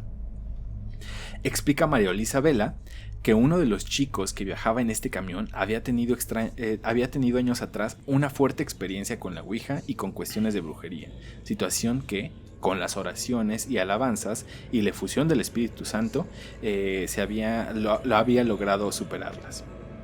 De regreso al Distrito Federal, el joven empezó a hablar de una forma extraña y a manifestar una fuerza que superaba sus facultades físicas, pero eso no fue lo más grave, confiesa, sino que una histeria colectiva provocó que la mitad de las personas que bajaban en el autobús quedaran contagiadas, de tal forma que gritaban, se golpeaban y se azotaban contra las ventanas del camión. El chofer de otro de los autobuses que pasaba cerca se percató del caos y se detuvo para auxiliarlos. En él viajaban varios seminaristas que también habían participado en el encuentro y quienes finalmente lograron controlar la situación. Ya en la Ciudad de México, el padre Jaime Ávila, exorcista de la 8ª zona pastoral, ofició una celebración para liberar a todos aquellos jóvenes. Está muy buena. O sea, un caso de histeria colectiva, ¿estás de acuerdo? Pues supongo, no sé, es que eran muchos. Este relato lo encontré buscando como una especie era una especie de queja del padre diciendo como es que las condiciones laborales luego cualquiera se quiere echar el exorcismo y hasta vemos que gente que no está preparada para esto va a los encuentros. Entonces pues a mí me gustó porque siento es como pues sí puede ser histeria colectiva o puede que no, pues porque o no. Como que las condiciones están como muy... Para mí, como para que... Pero entonces, ¿no? Que luego exorcizaron de forma colectiva a toda la bandita. Sí, no manches. O sea, vienes de un encuentro religioso. Te encuentras religiosos en el camino que te van a echar el padre. Pues obviamente te van a llevar con el padre a que ya... a toda la chamacada se los exorcicen de una vez. Sería un súper comercial así como cómete unos sneakers, ¿no? Así que como que la banda sale como con hambre del seminario. Y pum. Y así como no, cómete un sneakers, ¿no? Tranquilo. Y pues en teoría esto es un registro real. O sea, este es real. Entonces hay gente de Xochimilco que pueda como validar esto. Y no fue hace mucho tiempo, 2006. Ok. ¿No? Entonces hay gente que pueda validar esto y que si pudieran tener más detalles, estaría perfecto. Porque en teoría esto es real. Porque fue un padre diciendo que esto pasó, ¿no? Sí. En una investigación que tenía un poco que ver al respecto. Ok. Si están leyendo esto, por favor compartan sus experiencias. Si han tenido experiencias con el demonio, con posesiones. No. Ojalá que no, porque sí son cosas no muy gratas, supongo yo. Sí. Pero pues ahí compártanlas en los comentarios. ¿Me aviento yo la mía? ¿Vale? ¿Cómo ves? Ok. Bueno, hago para que cierres con el chido, ¿no? Ok. Ahora, este relato lo encontré buscando como en periódicos de Chihuahua. Ok. Y en teoría, el editor se llama Froilán Mesa Rivera. Le llegan muchas cosas que él, de forma anónima, que él pone en el periódico. La condición es que sea de forma anónima. Okay. Me gustó mucho porque habla de las personas que no están preparadas y lo intentan hacer. Ok. Sí. La explosión de plasma nos cegó y el impacto, que se sintió como un choque material, nos arrojó contra las paredes como si fuéramos pelotas en cancha de rebote. A los 4 se nos paró el corazón durante varios segundos y temimos que ese fuera el fin de nuestras vidas. Habíamos desafiado a la fuerza más poderosa que las que hubiéramos podido reunir nosotros en siglos, y la respuesta violenta que sufrimos fue solo una advertencia para que nos hiciéramos a un lado. Ese había sido mi primer exorcismo real, mi bautizo de fuego, literalmente, y tal vez sea el último en el que se me permita participar. 3 días antes habíamos sido contactados por el hermano Jiménez a una reunión secreta del grupo que practicaba exorcismos bajo los ritos de la hermandad, que, cabe aclarar, o sea, no era religioso, era una hermandad, no religiosa. Era rarísimo que fuéramos requeridos. De hecho, durante años se nos olvidó que formábamos parte de este equipo selecto, porque si las posesiones demoníacas son excepcionales, más excepcional era que sucediera en nuestras filas. Me explicó. Quienes realizan exorcismos, o más frecuente falsos exorcismos, son los curas y otros ministros religiosos, y de 100 casos que estos atienden, 99 son en el fondo trastornos de personalidad. Así que asistimos al hermano Jiménez, Germán, Natalio y yo. Gran secreto, mucha discreción, susurros y palabras que apenas esbozadas, etc. Es decir, guardábamos nosotros las formas de respeto con las que hay que cometer este tipo de delicadas tareas. De entrada, con voz apenas audible, el hermano Jiménez nos recordó las indicaciones propias del procedimiento que acabábamos de aprender cuando la hermandad nos escogió como grupo operativo para los exorcismos. En primer lugar, de entrada, la voz del jefe será la primera que escuche el demonio, pero a una señal de aquel nos uniríamos en coro como si fuera necesario la primera anatema. Enseguida nos turnamos la lectura de las siguientes anatemas, que son propiamente una serie de antioraciones o maldiciones con las que se proyecta nuestro odio, que es nuestra fuerza mayor espiritual hacia los seres de la maldad. O sea, ellos están diciendo anatemas, que en realidad son maldiciones. Sí, pero eso es como algo que no debes hacer, ellos ¿no? No estaban combatiendo, no. Exactamente, no estaban combatiendo con el ritual, estaban como con su propio ritual y están pues pronunciando anatemas, antioraciones, que según ellos les les da como la fuerza porque ellos están expresando el odio hacia la maldad. Justo fuego con fuego. Se supone, ¿no? Ajá, exacto, fuego con fuego, porque se supone que en el catolicismo tienes que combatir amor y cariño, exacto, contra el odio. Exacto. Es como el policía bueno y el policía malo. La noche posterior a la reunión llegamos al domicilio indicado. Las gentes de la casa nos permitieron pasar a un cuarto situado hasta el fondo del patio, húmedo y oscuro, con apenas un foquito lagañoso que colgaba a 3 metros de nuestra cabeza. En la esquina menos iluminada estaba una silla de madera, y sobre esta pudimos adivinar que, amarrada con gruesas cuerdas de ixtle por la cintura, el pecho, los brazos y las piernas, estaba una joven mujer delgadísima de cabello alborotado y grasiento. Sus facciones se mostraban deformadas por las llagas sangrantes que le cubrían el rostro. El aliento oloroso a cadáver y el olor a excremento fermentado nos golpeó. Confieso que estuve a punto no solo de devolver el estómago, sino de alejarme corriendo de aquella sucursal del infierno. Antes de que el hermano Jiménez sacara el manual de su estuche, los ojos cadavéricos de la muchacha se volvieron hacia el grupo, y de sus labios amoratados e hinchados salió una voz grave, como debe ser de una deidad caída y maldita. Está escrito que esta perra ha de morir aquí esta noche, y que yo partiré con la ganancia de los espíritus de todos los moradores de esta casa, nos dijo en palabras articuladas con lentitud, pero sin pausa. Les advierto que deben de marcharse ahora. Pero la advertencia nos llegó tarde, pues en ese instante sobrevino la explosión más increíble que hubiéramos presenciado, y cuyo centro debió ser el pecho de la joven. El cuerpo de la infeliz se desintegró literalmente en miles de piezas sanguinolentas, en medio del resplandor eléctrico con que nos obsequió El cuerpo de la infeliz se desintegró literalmente en miles de piezas sanguinolentas, en medio del resplandor eléctrico con que nos obsequió aquel demonio. No solo no pudimos salvar el alma de esa mujer, sino que la familia nos culpó del fatal desenlace y por poco nos fuimos denunciados penalmente. ¿Qué fue lo que falló? Fue simplemente que los simples mortales no tenemos el poder necesario para combatir al maligno, por mucho que alardemos de fuerza y sabiduría. Nos aleccionó días después el hermano Jiménez. Claro. No, uno no le juega. Sí, pues sí. Después de esto no se vayan a jugarle al vergas. Sí, no. Nada más porque me sé los 11 pasos. Ahí están los 11 pasos y hágalo usted mismo. Es nada más para que los conozca, no para que los practique, ¿no? Sí, y este es completamente el ejemplo de lo que no se debe hacer. Claro. ¿Dónde lo encontraste otra vez? Es en un periódico de Chihuahua del editor de Froilán Mesa Rivera. Y repito, en teoría a él le llegan los escritos, él pues los edita para que salgan de forma anónima. Ok, muy bueno, muy bueno. Una buena lección de qué hacer y qué no hacer. Y qué no hacer. No. Y bueno, pues ahora es tu turno. Vale, amigas y amigos, pues con este relato terminamos el podcast y esta serie de podcast de 5. Va a ser duro despedirnos, pero creo que nos vamos a despedir con un buen caso. Genial. El caso viene de la suma demoníaca, una vez más, de el Padre Fortea. Es un caso real, si queremos creerle al Padre Fortea, que es una de las eminencias e instituciones acerca de los exorcismos. Y bueno, ustedes van a ser los que tengan la última palabra. Abrochen sus cinturones, siéntense bien, tomen agüita porque va a estar bastante larguito, pero bastante interesante. La noche de Halloween, un niño de 11 años notó que una sombra se le acercaba. Yo le pregunté a la familia si ese día el niño había hecho algo especial.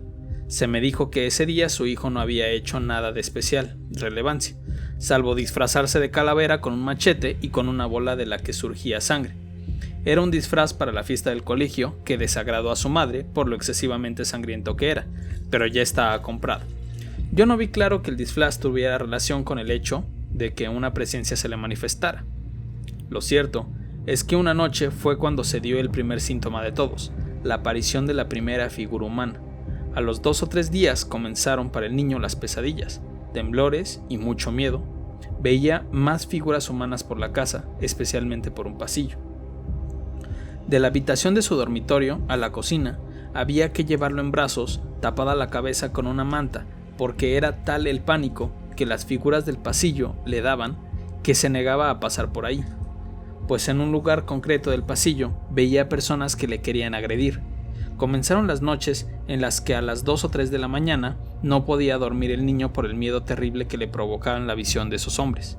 Él veía hombres, no algo parecido a hombres, sino hombres normales que le decían cosas, le insultaban y amenazaban. Esos hombres llevaban un machete. El niño refería que a uno de ellos le veía con sangre y con la cara tapada con algo negro. También aparecieron en sueños, uno que le perseguía para matarlo. Estos síntomas fueron agudizándose, así que los padres decidieron consultar a un tarotista por probar.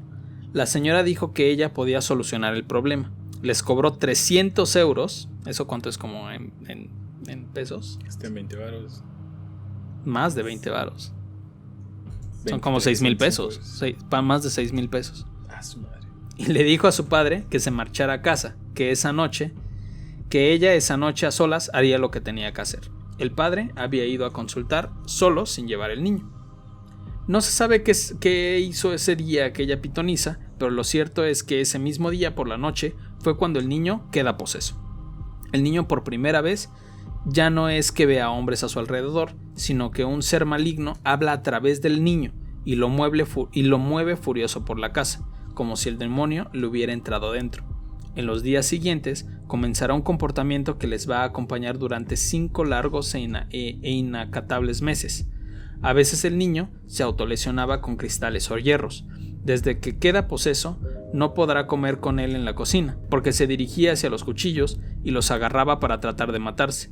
Durante meses tendrá que hacer todas sus comidas solo con cuchara y tenedor, pero nunca con cuchillo, pues ante la presencia de una hoja afilada, la agarra y trata de clavársela o amenaza a la familia con ella. En otras ocasiones se produce la pérdida de su voz y solo puede susurrar. Otras veces no puede tragar nada y se tiene que pasar medio día o un día sin comer ni beber absolutamente nada. Como es lógico, a los pocos días de comenzar esta conducta, los padres llevaron al niño al médico de la Seguridad Social. El médico lo derivó de inmediato al psiquiatra. Después de hacer todas las pruebas, se le diagnosticó un cuadro de alteración de conducta de inicio brusco. Durante el medio año de tratamiento, el niño no mejorará. Tras varios meses, después de probar todo, la psiquiatra acabará por recetarle solo tranquilizantes, y algo después, finalmente, la especialista reconocerá su impotencia para curarlo y se limitará a ordenar que el niño ya no puede perder más clases y que por lo tanto ha de ir al colegio en ese estado. La madre insistió que el niño formaría un espectáculo tremendo en la clase cada día, pues que lo encierren en una sala del colegio con llave hasta que se calme fue la respuesta.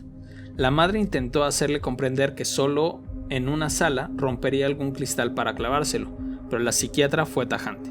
El colegio de ningún modo aceptó que el niño en ese estado asistiera a las clases. Los profesores, después de deliberar, decidieron una medida excepcional que en ciertos casos se practicaba y consistía en que el Ministerio de la Educación le enviara a un profesor particular a su casa para que hiciera lo que pudiera. Fue en esta situación cuando los padres, que nunca habían sido practicantes en materia de religión y que incluso tenían muchos prejuicios contrarios a la iglesia, y los sacerdotes decidieron ir a consultar a un sacerdote. Este los hizo venir a mi parroquia. La historia que me contó la familia entera, los padres y una hermana de 18 años, más el niño, es la que he relatado aquí. Meses después les pedí que me trajeran los informes del hospital para ver con exactitud los síntomas que había provocado las posesiones en ese niño. Cada posesión provoca unos síntomas determinados. El informe clínico del ingreso en el hospital lo transcribo aquí literalmente. Todo lo dice el informe más las anotaciones posteriores. Informe clínico de ingreso. Está siendo visto en este centro por un cuadro de miedos nocturnos, insomnio de conciliación y alucinaciones visuales de tipo histeriforme y ansiosas. El diagnóstico que consta en la historia clínica es la sintomatología disociativa y somatización, en mayúscula y subrayado. A consecuencia de dichos síntomas, requiere un ingreso hospitalario para estudio y se pauta un tratamiento psicofarmacológico con evaluación positiva pero lenta. La mejoría clínica es positiva pero lenta. Dada la incapacidad que ahora posee el niño, sería recomendable un apoyo escolar en casa. A los padres, a lo largo de los meses siguientes, les pedí varias veces que me volvieran a describir el comienzo de todo el cuadro y sus síntomas. En una de esas veces les pedí que se fijaran solo y exclusivamente en los síntomas de tipo físico. De la conversación con toda la familia presente, menos el niño, hay que hacer las siguientes aclaraciones externas al informe presentado antes. El niño 3 meses antes de este informe, en el mismísimo comienzo de todo, comenzó a sentir punzadas en la tripa, tan fuertes que dejó de comer progresivamente. El dolor era tal que ante la vista de sus padres se doblaba de dolor y no podía ni moverse. Para andar trechos largos y evitar estas punzadas había que tomarlo a cuestas. Ante esta situación fue ingresado durante 17 días en un hospital en el que se le diagnosticó anemia e irritación en el ileón. Estas punzadas se fueron reduciendo cuando empezaron las primeras manifestaciones del demonio y la crisis de furia. Desde la redacción del informe psiquiátrico, arriba transcrito, hasta que vinieron a verme a mí, transcurriendo 2 meses. Solo estuve ingresado en la planta de psiquiatría un fin de semana. Después su caso fue seguido desde el hospital, pero viendo en casa con su familia. El niño fue tratado por el jefe de la planta de psiquiatría e incluso fue caso de estudio para todo el equipo de psiquiatras por lo interesante que era. Finalmente, tras 2 meses de tratamiento, como el niño decía ver figuras humanas y demonios, consideraron el trastorno como una obsesión que alguien le hubiera inducido, considerando el caso como un trastorno límite de la personalidad. Aunque en el informe transcrito se dice que hay una evolución positiva pero lenta, los padres niegan totalmente. No hubo ningún tipo de mejoría por pequeña que fuera.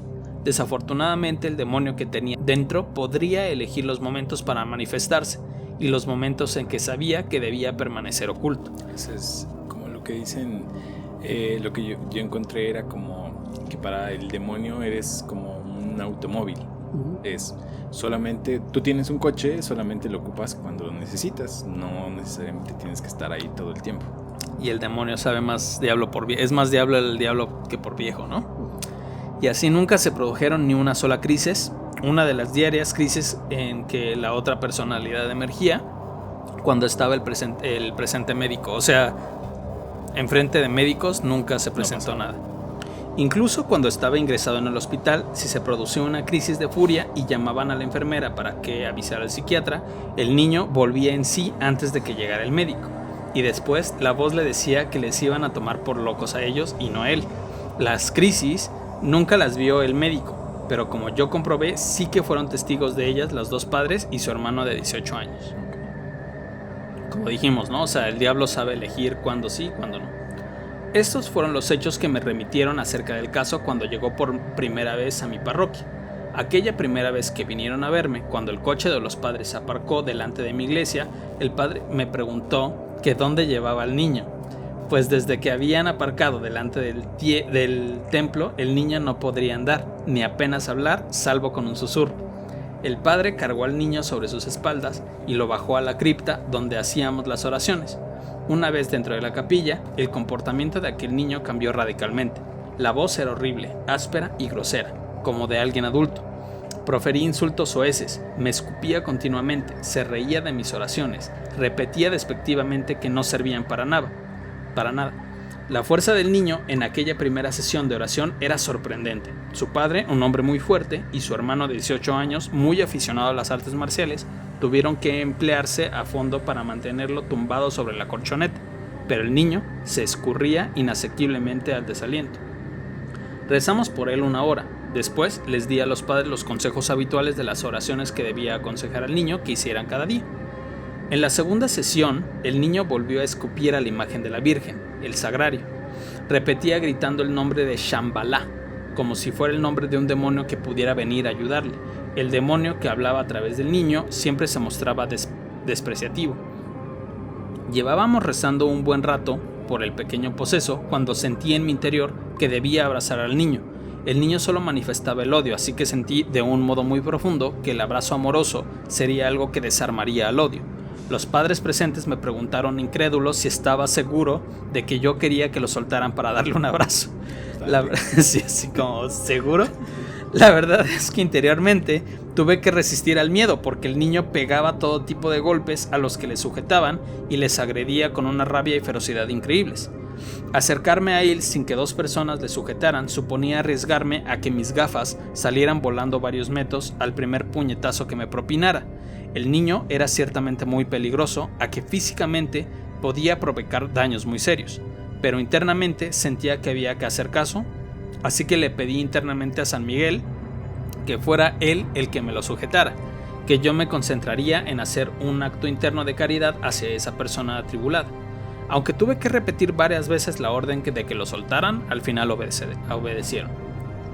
Ante mi sorpresa, el abrazo y el acto interno mío de gran amor hacia ese niño no pareció perturbar lo más mínimo al demonio que había dentro de este cuerpecito. El espíritu maligno, con el mismo descaro e imperturbabilidad, exacto, se rió de esa nueva medida. Curiosamente, aunque trató por todos los medios de que no lo abrazara, una vez que lo hice, se vio imposibilitado de huir de mis brazos, que apenas tuvieron que hacer fuerzas para sujetarlo. Gracias a Dios, no me arrancó el pelo. Varias veces arrancó un mechón de mi cabeza con sus manos y fríamente me dijo: "Y ahora vas a ver lo que arranco de un tirón entero". Sin embargo, porque estamos en España, una fuerza invisible en el último instante lo detenía, pues al cabo de medio minuto soltaba el mechón. Durante los 3/4 de hora que le tuve abrazado, temí la posibilidad real de que de pronto viera en su mano un gran mechón de mis pelos arrancado. Temí por mis gafas, por mis ojos, por mi nariz, que me lo hubiera podido romper sin lugar a dudas. Estar abrazado a este niño diabólico era estar abrazado a alguien que quería hacerte daño lo mayor posible. Es como: ¿qué hora tienes, carnal? Y lo abrazas, ¿no? Sí, pues no. Sí, está cabrón.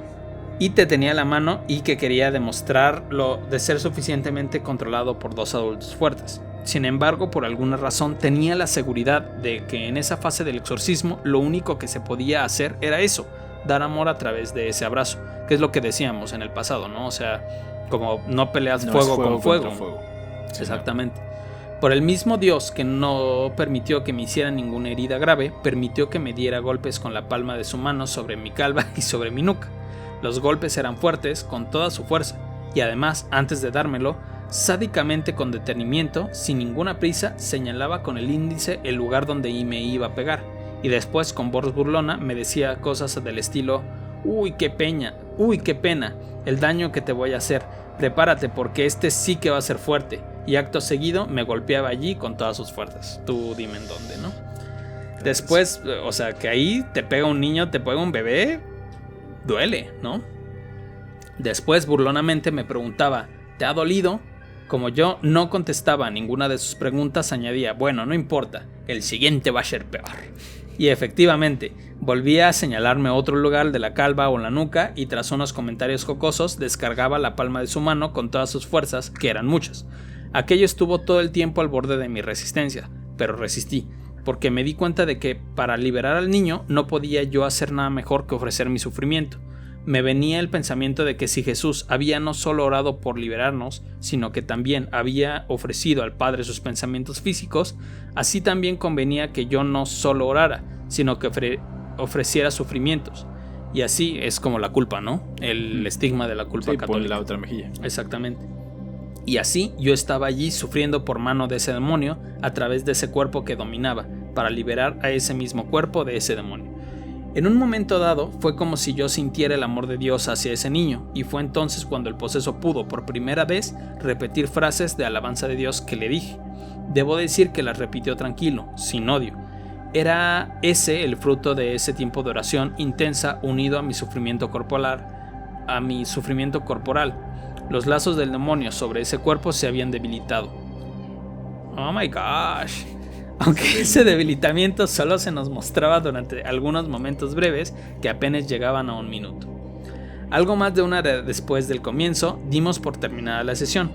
Externamente parecía que no habíamos logrado casi nada, pero aunque no viéramos mucho progreso, el demonio sin duda estaba perdiendo poder sobre ese cuerpo, y aunque se cuidó mucho de manifestar nada que nos diera la más mínima esperanza. En aquella segunda sesión, habíamos visto al niño menos furioso y había ofrecido menos resistencia física. Había comenzado el declive del espíritu y ese debilitamiento se iba a ir acentuando sesión tras sesión. Cada vez ejercía menos fuerza, cada vez su crisis eran menos furiosas. Insistía a los padres en que tenían que lograr que el niño rezara algo, aunque fuera solo con la boca sin prestar mucha atención. También logramos que su párroco le diera la comunión a solas, con la iglesia vacía, para que no hiciera ningún escándalo en la misa. Durante los días siguientes, el mayor problema verdaderamente preocupante fue la alimentación del niño. El demonio no le dejaba ni comer ni beber. Ante una llamada desesperada de la madre, angustiada por este asunto, le dije que si pasaba más de un día entero sin beber, que lo llevara a urgencias al hospital. Hubiera yo rezado por él antes de llevarlo al hospital para intentar que comiera, pero vivían a muchas horas de distancia de mi diócesis. En ese momento no lo sabía, pero ahora sé que mi oración a distancia hubiera hecho también efecto. No tanto como si hubiera estado presente, pero lo hubieran tenido. Justo aquí dicen que tienen que apoyar la familia también reza, ¿no? Entonces, o sea, no es como que la familia vaya a expulsar, pero que los rezos de la familia ayudan. Siempre van a apoyar. Exactamente, ¿no? La palabra sagrada ayuda. Aunque en este tipo de situaciones la oración de los familiares podría forzar al demonio a que finalmente pudiera comer, como ocurrió muchas veces durante ese periodo de tiempo angustioso que duró varias semanas, el demonio hubiera querido dejarlo morir deshidratado, pero la oración le forzaba a no poder hacer eso más que durante una tarde o un día entero como mucho. Cuando la madre me llamaba para decirme que llevaba tanto o cuánto tiempo sin poder ni comer ni beber, por más que trataban de hacerle beber un poco de líquido con una cuchara, era una situación angustiosa, no solo para la madre sino también para mí. Yo le insistía una y otra vez que rezaran con mucha intensidad para que pudiera volver a tragar, pero que se pusieran un límite claro más allá del cual lo llevaran a las urgencias de algún hospital. Les dije que en cualquier caso, por ninguna razón, dejaran de pasar más de un día sin que el niño bebiera. Eso en verano es mucho tiempo. Unas horas angustiosas que parecían transcurrir lentamente para todos y en las que no veíamos el futuro de las oraciones hasta que el niño por fin bebía algo, por poco que fuera. Una semana después tuvo lugar la tercera sesión. El niño no estaba en la capilla tan agresivo, hizo lo mismo que las 2 sesiones anteriores, pero con menos intensidad. Después de orar un rato, volví a abrazar al niño haciendo lo mismo que la sesión anterior. El niño me agredió menos. Si la primera vez lo que daba eran golpes con la palma de la mano, esta vez eran mordiscos en el cuello o las mejillas. Dios no le permitió que llegara a cerrar la boca arrancándome un trozo de carne, pero sí me dejó varias dentalladas superficiales. Dios no lo permitió que fuera más allá. Al abrazarle sentía que debía hacer eso. Oraba yo en silencio muy concentrado, sujetándole abrazado de él, el chico de pie y yo sentado. Mientras sentía yo internamente que a través de mí era Jesús el que abrazaba transmitiéndole amor. Pienso que existía en una inspiración interna a hacer eso, una teología del cuerpo en el que la acción de Dios se transcribía no solo por la oración, sino también por la manifestación del amor de Dios a través de su cuerpo. El demonio muestra su odio a través de la corporeidad, el cuerpo del poseso, y nada podía ser más torturador para ese espíritu maligno que recibir cariño de un modo visible y tangible, en esa misma corporeidad sobre la que ejercía su despotismo. El amor era como si le atase primero y después penetrase en él. Aún así, atado y desarmado ese espíritu, aunque no de forma completa, la sesión acabó con el demonio riéndose y repitiéndonos que no habíamos logrado nada. El demonio hacía eso para desalentarnos, pero bien sabía él que cada sesión debilitaba más su poder. Aunque si le echábamos agua bendita para desmoralizarnos, cantaba como si estuviera en la ducha. Si le acercábamos un crucifijo, decía con toda calma: «Bah, eso no me hace nada». Si le exorcizábamos del modo más solemne y fervoroso, nos despreciaba y me decía con tranquilidad: «No tienes ningún poder sobre mí». Tras la semana que siguió a la tercera sesión, en su casa, se dio un extraño cambio. El niño comenzó a comportarse como un perro. Durante un cuarto de hora o media hora, el niño andaba a 4 patas, olfateaba todo, lamía cualquier cosa por sucia que estuviera y ladraba. En esos momentos no había posibilidad de hablar con él, pues solo respondía con ladridos. En la cuarta sesión no hubo nada reseñable, salvo un mordisco que me dio en el cuello y que me dejó una marca grande. Hubo 3 o 4 sesiones de exorcismo en su propia parroquia, ya que el sacerdote recibió por fin permiso del obispo para exorcizar al niño. No hubo nada nuevo, salvo que el niño cada vez que estaba más calmado en las sesiones. Entre la tercera sesión y la cuarta ocurrió otro hecho verdaderamente peculiar. Al salir un día de la parroquia, el exorcista de su diócesis, después de una sesión de oración que el párroco había hecho por él, encontraron un perrillo, un cachorro de pocos meses todavía. El animal sin dueño, muy simpático de color negro, les siguió cariñoso. El niño se encaprichó con el animalillo y les preguntó a sus padres si podía quedárselo. Los padres lo permitieron. En los días siguientes, descubrieron que cuando el niño estaba en trance, odiaba al perro y le pegaba hasta que huía. Pero con sorpresa observaron que si el perro era colocado sobre el pecho del niño, el demonio se iba. El trance se acercaba y el niño retornaba a la normalidad.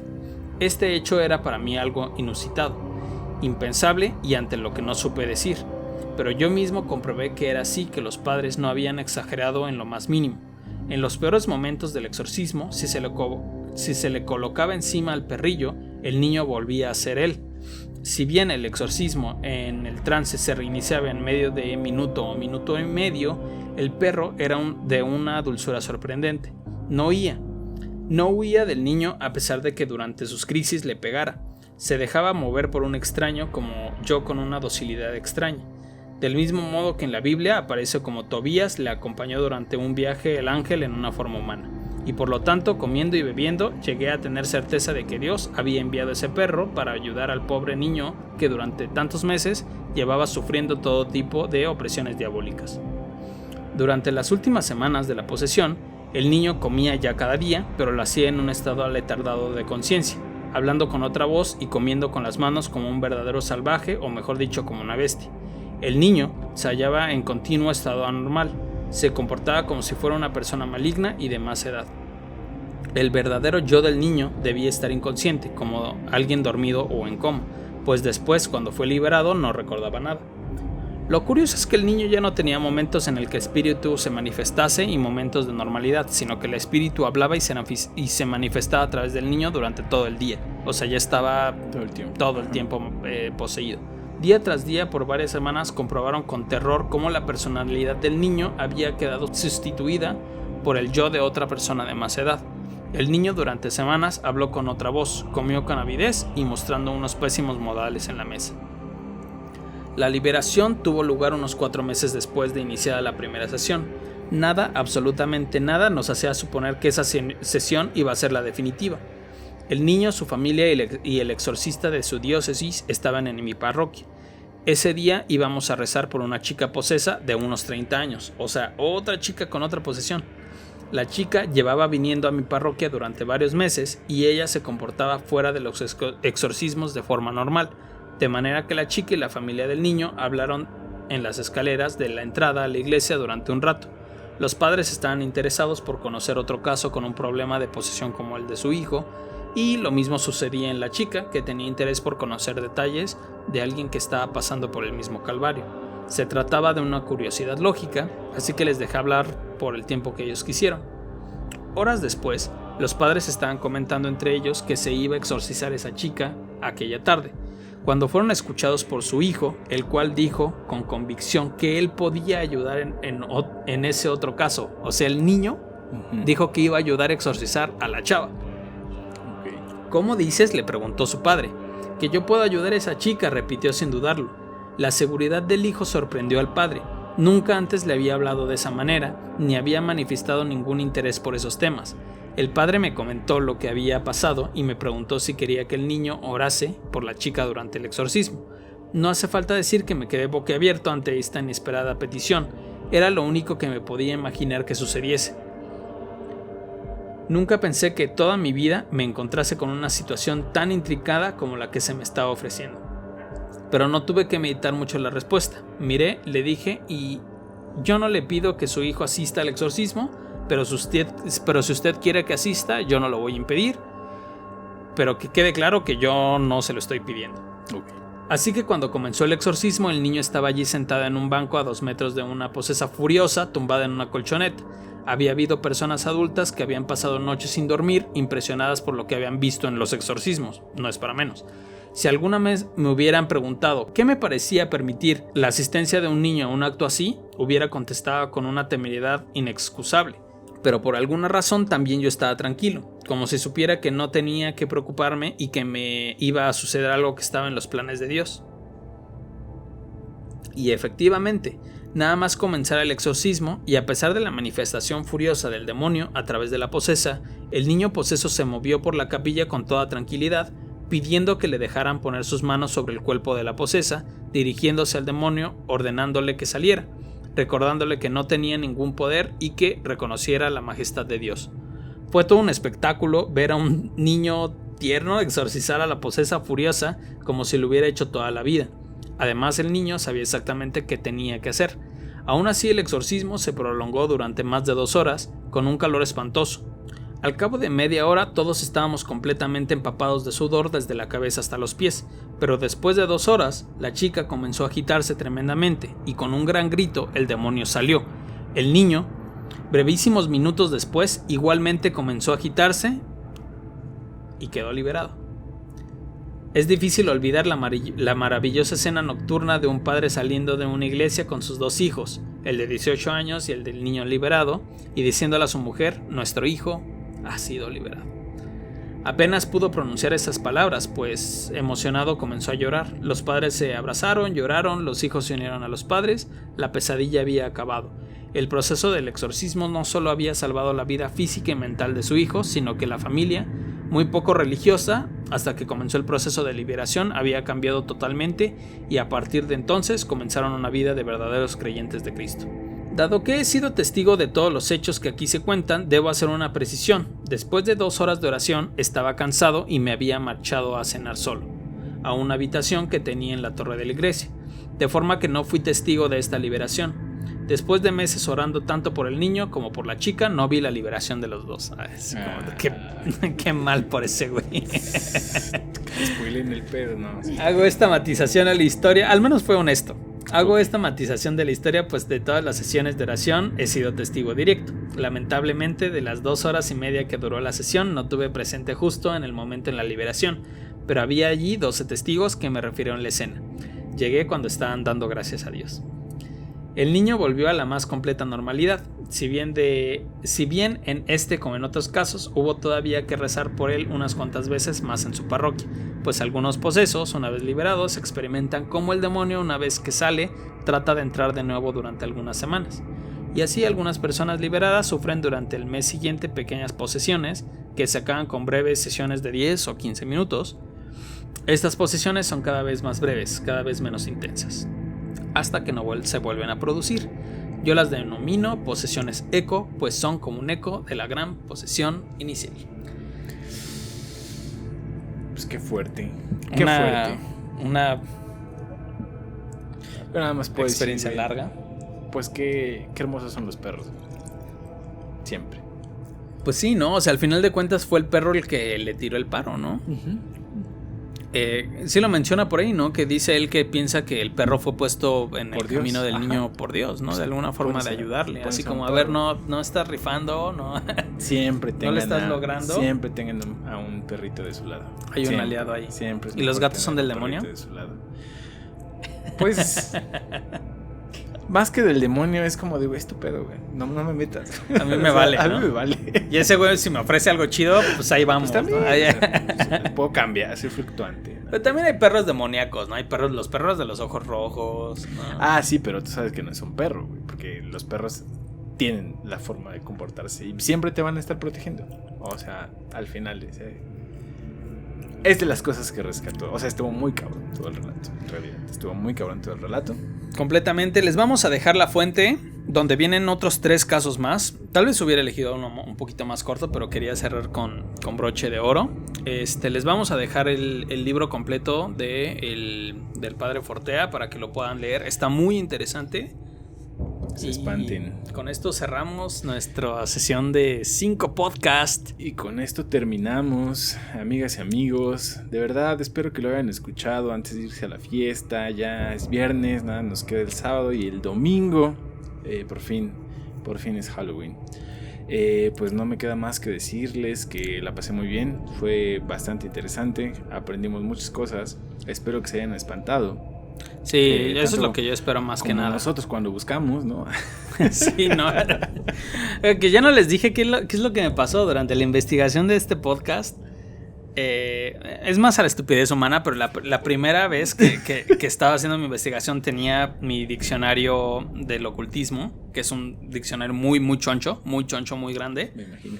Y estaba leyendo, lo estaba hojeando y a la vez estaba leyendo unas cosas en internet y estaba tomando una chela y se me cayó la chela sobre el diccionario y sobre mi computadora y sobre todo, como si una fuerza maligna no quisiera que habláramos de esto. Y luego, hoy que estaba terminando la investigación, yo siempre me siento como chinito, o sea, es como algo que siempre hago, incluso en sillas, ¿no? Ahorita no lo hago porque, pues, X, pero generalmente me siento como chinito. Y eso provoca que generalmente se me duerman las piernas o me acomodo así extraño. Y me acomodé de tal forma de que mi pierna izquierda estaba debajo de la pierna derecha y se me durmió. Y entonces, cuando me acomodé como para seguir o para pararme, sentí que se me había dormido. Pero no la sentía, o sea, nunca me había pasado eso, o sea, neta no la sentía. Y entonces dije como, bueno, voy a pararme y caminar para seguir trabajando. Me paré, di 2 pasos y me caí. O sea, mi pierna no aguantó el peso, se me dobló la pierna y como si fuera un esguince, así, como si una magia maligna no quisiera que habláramos de esto. Pero no, es más mi estupidez humana, no tiene nada que ver. Y después se nos interfirió la consola, que jamás había pasado. Nunca había pasado eso sí me espantó. 5 o 6 años ahorita operando esta madre, jamás había pasado ese tipo de interferencia. No. Pues nada más nos queda decir que no se quiten el bautizo, por lo menos hasta que no estén seguros. No, que descubrimos como muchos caminos en todo esto. Al final siempre me voy a quedar con la sensación de que todo este asunto es... Estamos bien ciscados. Estamos bien ciscados. Ya vámonos, por favor.